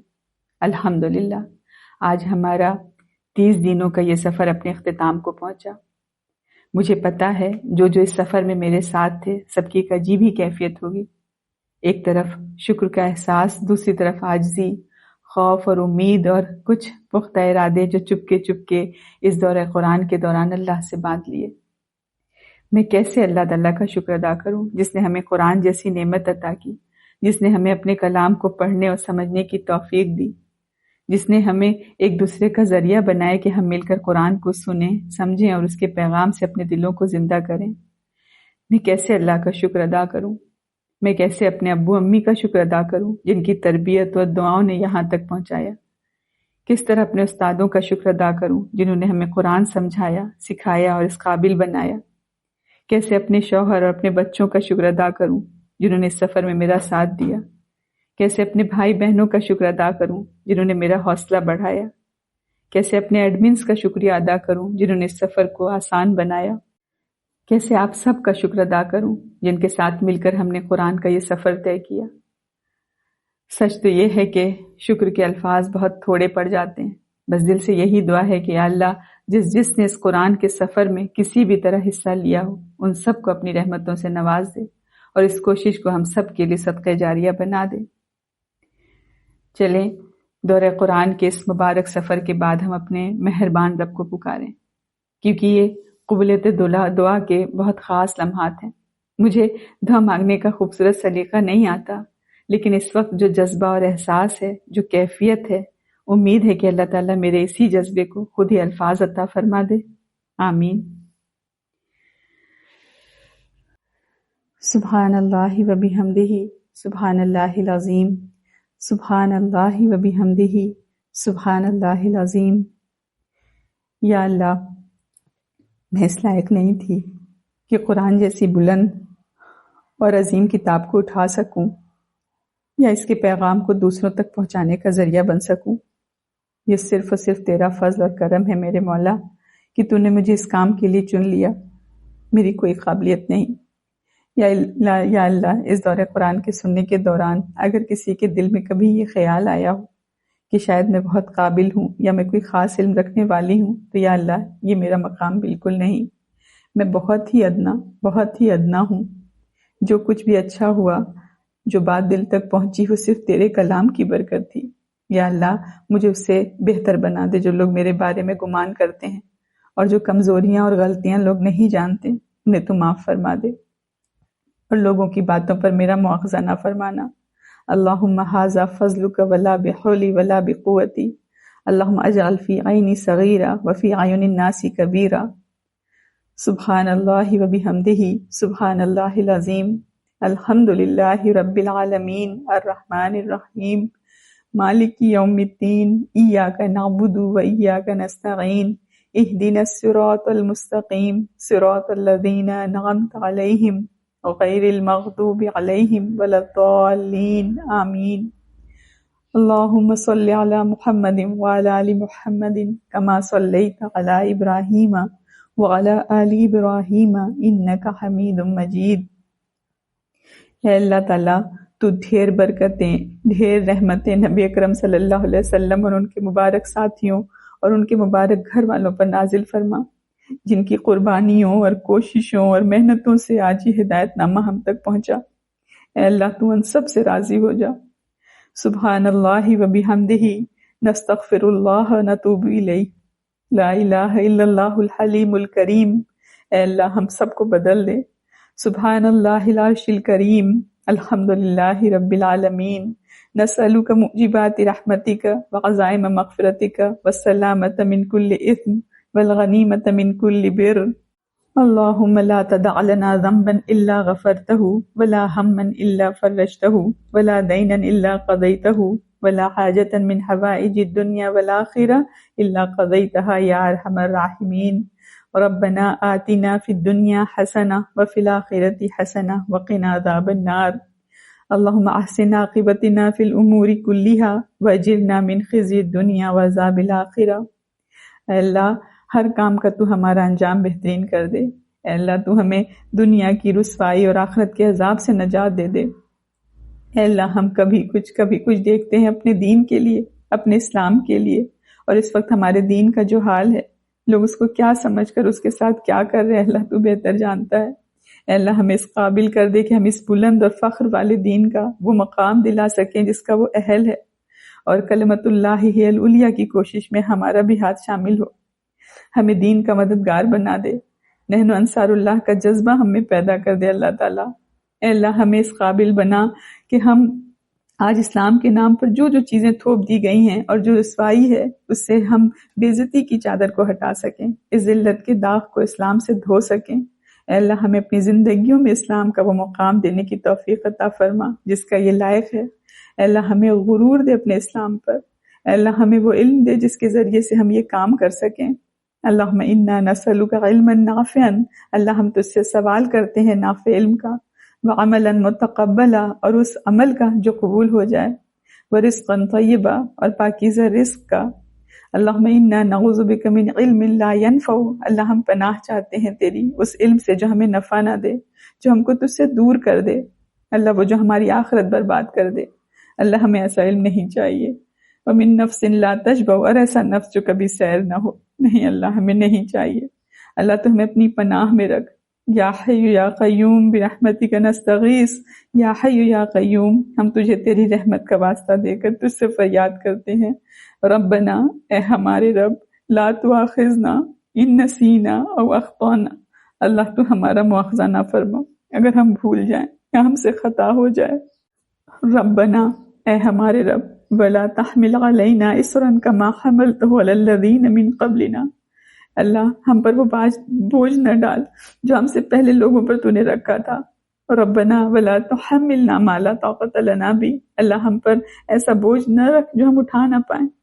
واعف عنا، اللہ تو ہمارے ساتھ نرمی فرما. واغفر لنا، اللہ ہماری غلطیوں کوتاہیوں سے درگزر فرما. وارحمنا، اللہ ہم پر رحم فرما. انت مولانا، اللہ تو ہمارا مولا ہے. فانصرنا علی القوم الکافرین، اللہ ہمیں کفار پر تو نصرت عطا فرما. اللہم انا نعوذ بک من ان نظلم اور نظلم، اے اللہ ہم تیری پناہ مانگتے ہیں کہ ہم کسی پر ظلم کریں یا کوئی ہم پر ظلم کرے. اے اللہ کافروں کے مقابلے میں ہماری مدد فرما. اے اللہ جو لوگ تیرے نام پر، اسلام کے نام پر اور تو تیری توحید کا اقرار کرنے کی وجہ سے ستائے جا رہے ہیں، اذیتیں برداشت کر رہے ہیں، ان میں مزید ثابت قدمی دے، اور اے اللہ تو ان کا مددگار بن جا. اے اللہ جتنے بھی مسلم ممالک ہیں ان کے درمیان اتحاد پیدا فرما دے، ان کے دلوں کو جوڑ دے، ان میں اتفاق اور یگانگت پیدا فرما دے. اے اللہ انہیں ایسی مضبوط قوت بنا دے کہ وہ آپس میں مل کر ایک بڑی اور منظم طاقت بن جائیں، اور پھر کوئی دشمن ان کی طرف آنکھ اٹھا کر دیکھنے کی جرت بھی نہ کر سکے. یا اللہ اس وقت دنیا میں جو جنگ اور خوف کا ماحول بن رہا ہے اور جس بڑی جنگ کے برپا ہونے کے اندیشے ظاہر کیے جا رہے ہیں، اے اللہ تو اپنے فضل سے اسے ٹال دے. یا اللہ دنیا کو کسی عظیم تباہی سے بچا لے اور انسانیت پر اپنا رحم فرما. یا اللہ مظلوموں کی مدد فرما، بے گناہوں کی حفاظت فرما، اور جو ظلم و زیادتی کر رہے ہیں اور اپنے جس راز کو چھپانے کے لیے وہ یہ عالمی تباہی پھیلا رہے ہیں انہیں بے نقاب کر کے ذلیل و رسوا کر دے، اور تو ہی ان کے مقابلے میں کافی ہو جا. اے اللہ تو ہی ہمارے لیے کافی اور تو ہی بہترین کارساز ہے. ربنا لا تزغ قلوبنا بعد اذ ہدیتنا، اے اللہ ہمارے دل کو ٹیڑھا نہ ہونے دے بعد اس کے کہ تو نے اسے ہدایت دے دی. اے اللہ تو نے ہمارے دل کھول دیے اپنی کتاب کے لیے، اللہ اب ان پر مہر نہ لگے، اللہ ان کو کھول دے، اپنے علم کے لیے کھول دے. وَهَبْ لَنَا مِن لَدُنْكَ رَحْمَةً، اور اپنے خاص خزانے سے ہم پر رحمت فرما. إِنَّكَ أَنْتَ الْوَهَّابُ، بے شک تو بہت عطا فرمانے والا ہے. یا غفار، یا رحمان، یا وہاب، یا مقلب القلوب، اے دلوں کو پھیرنے والے، ثبت قلوبنا علی دینک، ہمارے دلوں کو اپنے دین پر جما دے. یا حسیب، اے حساب لینے والے. یا جلیل، یا اللہ، اللہم حاسبنا حسابا یسیرا، اللہ ہمارا حساب آسان لے. اللہ ہم تجھ سے تیرا انصاف نہیں مانگتے، اللہ ہم تجھ سے تیرا رحم مانگتے ہیں. اللہ اگر تو نے انصاف کر لیا تو ہم تو کہیں کے نہیں رہیں گے. اے اللہ ہمیں اپنے در سے نہ دھتکارنا، اگر تو نے دھتکار دیا تو ہم کہاں جائیں گے. اللہ تمہاری مدد فرما، سن لے ہمیں. اللہ تو ہمیں اپنی رحمت کے دامن میں لے لے. ربنا، اے ہمارے رب، ظلمنا انفسنا، ہم نے بہت ظلم کیا اپنی جانوں پر. وَإِن لَمْ تَغْفِرْ لَنَا وَتَرْحَمْنَا، اللہ اگر تو نے معاف نہ کیا اور تو نے رحم نہ کیا، لَنَكُونَنَّ مِنَ الْخَاسِرِينَ، تو ہم تو خسارہ والے ہو جائیں گے. اے اللہ ہم تیرا در چھوڑ کر جائیں بھی تو کہاں جائیں. اللہ اپنے گناہوں کا بھی ڈر ہے اور اللہ ہمیں تیری رحمت کی امید بھی ہے. اللہ تو ہمیں ہمارے گناہوں کی وجہ سے نہ دھتکارنا، اللہ ہماری بے عملی کی وجہ سے تو ہم سے رخ نہ پھیر لینا. اللہ تو ہم پر رحم فرما. یا اللہ تربیت میں کوتاہی کی وجہ سے ہمارے بچوں کی غلطیوں میں ان کو نہ پکڑنا. یا اللہ ہمیں شرمندہ نہ کرنا. یا اللہ لوگ ہمیں نیک سمجھے اور ہم تیری نظر میں بد ہوں، ایسا نہ ہو. اللہ لوگ ہمیں نہ جانے کیا کیا کہیں اور ہم تیری نظر میں خس و خاشاک سے بھی زیادہ نہ ہو، ایسا نہ ہونے پائے. اللہ ہمیں بہت اونچا بنا دے اپنی نظر میں، آپ کے مطلوب ہم بن جائیں. جیسے زکریا علیہ السلام نے کہا تھا نا کہ اپنی مرضی کا بنا لے، تو اللہ تعالیٰ ہمیں، ہمارے بچوں کو، ہمارے شوہروں کو، اللہ تعالیٰ ہمارے بھائی بہنوں کو، ہمارے ماں باپ کو، ہمارے بچوں کے بچوں کو، ان سب کو اللہ تعالیٰ اپنی مرضی کا بنا لے، اپنی مرضی کا بنا لے. اللہ ربنا هب لنا من ازواجنا وذرياتنا قرۃ اعین واجعلنا للمتقین اماما، شوہروں کے لیے ان کی بیویوں میں اور ہماری اولاد میں ہماری آنکھوں کی ٹھنڈک بنا دے، اور اے اللہ ہمیں متقیوں کا امام بنا لے. اے اللہ ہم اپنی اولاد ایسی اٹھائیں جو ہمارے لیے صدقہ جاریہ ہو. اے اللہ ہم اپنے والدین کے لیے صدقہ جاریہ ہوں. آمین. اللہ ہم ان کا حق ادا کرنے والے بنے، زندگی میں بھی اور زندگی کے بعد بھی. اللہ ہم نے ان کو بہت ستایا، ان کی باتیں نہیں مانی، ان کو تنگ کیا،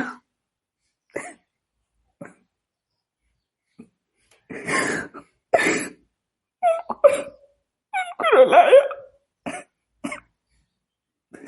تو رحم فرمانے والا اللہ ہمیں معاف فرما دے، ان کے درجات بلند فرماؤ اور اپنی باقی زندگی ان کا وفادار اطاعت گزار بنا دے، ہم ایسے بن جائیں کہ وہ دیکھ دیکھ کر خوش ہوتے رہیں۔ اے اللہ، جب میرے والدین نے مجھے میرے شوہر کے حوالے کیا، انہوں نے اسے بہت احسن طریقے سے نبھایا، ہمیشہ محنت کر کے کمایا، ہمیں دیا، ہمیں کھلایا، اپنی ذات سے زیادہ ہمیں خوش رکھنے کی کوشش کی۔ یا اللہ تو ان کی اس محبت اور محنت کو قبول فرما، یا اللہ انہیں اس کا بہترین صلہ دے، یا اللہ ان کی دنیا بھی سنوار دے اور آخرت بھی سنوار دے، یا اللہ انہیں صحت، عافیت، برکت و سکون والی زندگی عطا فرما، ہم ایک دوسرے کی آنکھوں کی ٹھنڈک بنا۔ اے اللہ میرے بچے آمنہ، عمرہ، مدیحہ، حمزہ، یوسف کو ہمیشہ صراط مستقیم ہی پر رکھنا، آمین۔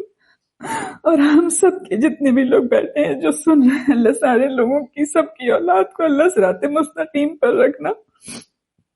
بہت محبت سے یا اللہ ہم نے اپنے بچے پالے، اللہ ان کو دوزخ کا ایندھن مت بنانا، اللہ ان کے نرم نرم نازک جسم ہے، اللہ ہم ان کو تیرے حوالے کرتے ہیں، اللہ ہم پوری کوشش کر کے ان کو دنیا کی ہر تکلیف سے بچاتے ہیں، تو ان کو دوزخ کے عذاب سے بچا لے۔ اے اللہ تندخو فرشتوں کے حوالے مت کرنا جو کسی کی چیخ و پکار بھی نہیں سنیں گے۔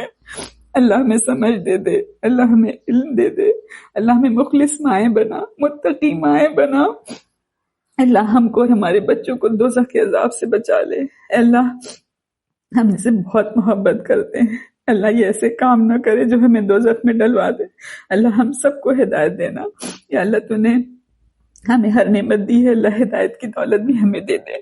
یا ارحم الراحمین، یا حی یا قیوم برحمتک نستغیث، اے اللہ ہم تیری رحمت کا حوالہ دے کر تجھی سے فریاد کرتے ہیں، اے اللہ ہم تجھ کو نہیں پکاریں گے تو اور کہاں جائیں گے۔ رب اغفر وارحم وانت ارحم الراحمین، یا اللہ درگزر فرما، اللہ رحم فرما، تو رحم کرنے والوں میں سب سے بڑھ کر رحم کرنے والا ہے۔ رب ارحمہما کما ربیانی صغیرا، اللہ ہمارے والدین، ہمارے امی ابو پر رحم فرما جیسے انہوں نے ہم پر رحم کیا۔ اللہ میرے ابو، میری فروزہ بھی، ہمیں سب کا حق بتا دے، ہمیں حق ادا کرنے والا بنا دے، اللہ ہمیں سمجھدار بنا دے، ہمیں والدین کی قدر و قیمت جاننے والا بنا دے، اللہ ہمیں ان کی دعاؤں کا مستحق بنا دے، اللہ ہماری اولاد ہماری فرمانبردار ہو اور ہم اس کو تیرا فرمانبردار بنا دے۔ اللہ ہم اپنے پیارے سے یوسف کی بہترین شاندار سی تربیت کر سکیں، تربیت میں کہیں سے کوئی چوک نہ ہونے پائے۔ اے اللہ تیری مدد کے بغیر ممکن نہیں، اے اللہ ہمارے سب رشتہ دار، ہمارے بھائی بہن اور جن کے دل ابھی کھلے نہیں ہیں ہدایت کے لیے، تو ان کے دل کھول دے اللہ تعالیٰ، اور اے اللہ اپنے سے تو ان کو جوڑ لے، اللہ تو ان کا ہاتھ پکڑ کر کھینچ لے، اے اللہ وہ کہاں دوڑ لگا رہے ہیں ان کو نقصان سمجھا دے، اللہ ان کو ایسا نافع علم دکھا دے کہ وہ نقصان سمجھ سکیں، انہیں اپنی طرف پھیر دے اللہ تعالیٰ، اللہ تو دنیا کی حقیقت ہم سب کو سمجھا دے، اللہ ہمیں سمجھ دے دے اللہ تعالیٰ، اب تک تو ہم صرف اس دنیا کے پیچھے بھاگتے آئے ہیں، وہ بھی ہمیں نہیں ملی، اللہ تو مسلمانوں کی غیرت جگا دے، اللہ ہمیں سمجھ آ جائے، اللہ ہمیں شرمندگی سے نکال دے جس میں ہم سب مسلمان مبتلا ہیں، اللہ ہمیں اسلام پر فخر کے ساتھ چلا، اللہ جن تک ہم دین نہ پہنچا پائیں وہ قیامت کے دن ہمارا گریبان نہ کھینچیں، اللہ ہمارے اندر اتنی ہمت اور اتنا ایمان پیدا کر دے کہ ہم خود عمل کریں، ہم خود علم سیکھیں اللہ تعالیٰ، اللہ تعالیٰ السابقون السابقون کا جو سلیبس ہے وہ رٹا دے، ہم کو ایک ایک ٹیسٹ کی تیاری پوری کروا دے، اللہ ہمارے جو وقت ہے اس میں برکت ڈال دے، ہمارے اندر سے سستی اور کاہلی کو غائب کر دے اللہ تعالیٰ، ہمیں چاق و چوبند صحت مند مومن بنا اللہ تعالیٰ۔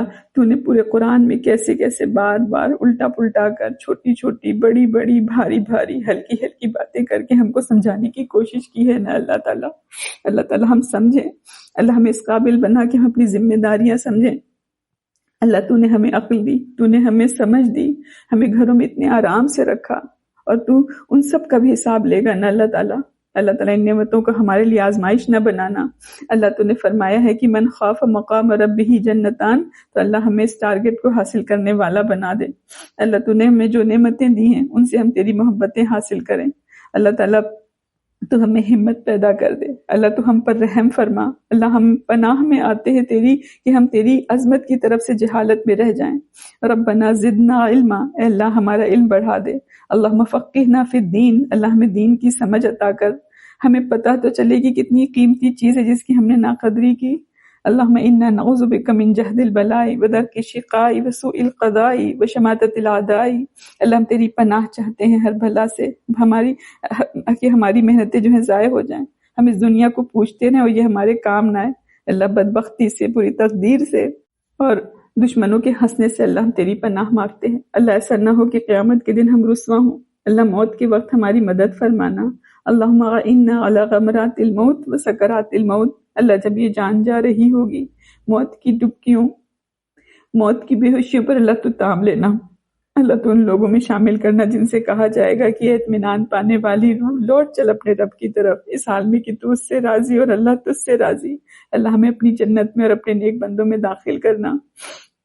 اللہم اجعل حبک احب الاشیاء الینا واجعل خشیتک اخوف الاشیاء عندنا واقطع عنا حاجات الدنیا بالشوق الى لقائک واذا اقررت اعین اہل الدنیا من الدنیا فاقر اعیننا من عبادتک۔ اے اللہ اپنی محبت کو تمام چیزوں کی محبت سے بڑھا دے اور اپنا خوف ہر چیز کے خوف سے زیادہ کر دے۔ اللہ اپنی ملاقات کے شوق کو دنیا کی طلب پر غالب کر دے۔ اللہ ہم گناہوں میں مزہ تلاش کرتے ہیں، اللہ ہمارے لیے ہماری نیکیوں میں مزہ رکھ دے، اللہ نیکیوں کا شوق پیدا کر دے، اللہ تعالیٰ گناہوں کا شوق کھرچ کر پھینک دے، اللہ ہمارے لطف ختم کر دے معصیت میں، اللہ اپنی کتاب سے جوڑ دے، اللہ تعالیٰ ہم اپنی رغبت، دل کی خوشی اور رضا سے اس کو پڑھیں، جب دنیا والوں کی ٹھنڈک ان کی دنیا میں، ہماری ٹھنڈک اپنی بندگی میں رکھ دے اللہ تعالیٰ۔ اللہ جو مسلمان اس دنیا سے چلے گئے ان سب کی مغفرت فرما۔ اے اللہ تعالیٰ، اے اللہ سارے مسلمانوں نے جو بھی ٹوٹی پھوٹی کوشش تجھے راضی کرنے کے لیے کی اسے قبول فرمانا۔ اللہ ہمارے دلوں کو شیشوں کی طرح چمکا دے، اللہ تعالیٰ ساری نفرتیں، ساری شکایتیں، سارے رنج نکال دے، ہمارے سینوں کی سیاہی مٹا دے اللہ تعالیٰ، ہم سب کی جائز مراد پوری کر اللہ تعالیٰ، قرض داروں کا قرض ادا کر دے، بے روزگار کو روزگار دے دے، رزق کو شادہ کر دے، بیماروں کو شفا دے دے، جسمانی، روحانی، اخلاقی بیماریوں سے سب کو بچا لے اللہ۔ اے اللہ تعالیٰ، آج جن لوگوں نے مجھ سے خاص طور پر دعا کی درخواست کی ہے، اپنے والدین کے لیے، اپنے شوہروں کے لیے، اپنے بچوں کے لیے، اپنے رزق اور اپنے قرضوں کی ادائیگی کے لیے، اے اللہ تو ان سب کی حاجتوں کو خوب جانتا ہے، میں سب کے نام نہیں لے سکتی اللہ تعالیٰ، مگر تو دلوں کے حال اور ذہنوں کے خیال تک جانتا ہے۔ یا اللہ جن کے نام اس وقت میرے دل اور ذہن میں ہیں ان سب کی پکار سن لے، ان کی مشکلیں آسان فرما، ان کے والدین پر رحم فرما، ان کے گھروں میں برکت دے اور ان کے قرض ادا ہونے کے اسباب پیدا فرما دے اے اللہ۔ اور وہ سب لوگ بھی جو یہاں بیٹھے ہیں یا جہاں بھی سن رہے ہیں، جنہوں نے پیغام یا فون تو نہیں کیا مگر دل میں اپنی حاجتیں لے کر بیٹھے ہیں اور آمین کہہ رہے ہیں، یا رب یا اللہ، ان سب کی دعائیں قبول فرما، ان کے دلوں کی مرادیں پوری فرما اور ان کی پریشانیاں دور فرما دے اے اللہ۔ بچے بچیوں کی جو ہے شاندار شادیاں ہوں اللہ تعالیٰ، نیک صالح جوڑے ان کے لیے مقدر فرما اور شادیاں آسان بنا دے اللہ تعالیٰ۔ ایسی زندگی انہیں عطا فرما جس میں محبت ہو، سکون ہو، تیری رضا ہو اللہ۔ جب ہم دنیا سے چلے جائیں تو ہمارے لیے استغفار کرنے والے ہوں، جو ہمارے لیے بخشش کی دعائیں کریں اللہ۔ ہماری غلطیوں کو درگزر فرما اللہ، ہم سے اس دور قرآن کو قبول فرما اے اللہ۔ میری معین ایڈمنز کو اجر دے، میرے گھر والوں کو اس کا اجر دے اللہ۔ عمرہ کو اجر دے جس نے اس دور قرآن کے لیے گھنٹوں محنت کی، ریکارڈنگ، ایڈیٹنگ، لائیو کیا، یوٹیوب پر اپلوڈ کیا، اپنا وقت، اپنی محنت لگائی اے اللہ۔ تو ہمارے دلوں میں شوق کی شمع جلائے رکھ اللہ، ہمیں توانائی پیدا کر دے، ہم اس کتاب کے ساتھ آخری دم تک لگے رہیں اللہ، ہمیں صراط مستقیم پر ڈال دے اللہ۔ ہم تجھ سے مہلت چاہتے ہیں کہ اللہ جب تک ہم تیرے فرمانبردار نہ ہوں اس وقت تک موت نہ دینا اللہ۔ ہماری اولاد کو موت نہ آئے جب تک وہ تیری فرمانبردار نہ ہو اللہ۔ ہمارے بہن، بھائی، امی، ابو، شوہر، ہمارے رشتہ دار اللہ، کسی کو دنیا سے نہ اٹھا جب وہ معصیت کی حالت میں ہو، اور جو چلے گئے وہ معصیت کی حالت میں نہ گئے ہوں اللہ۔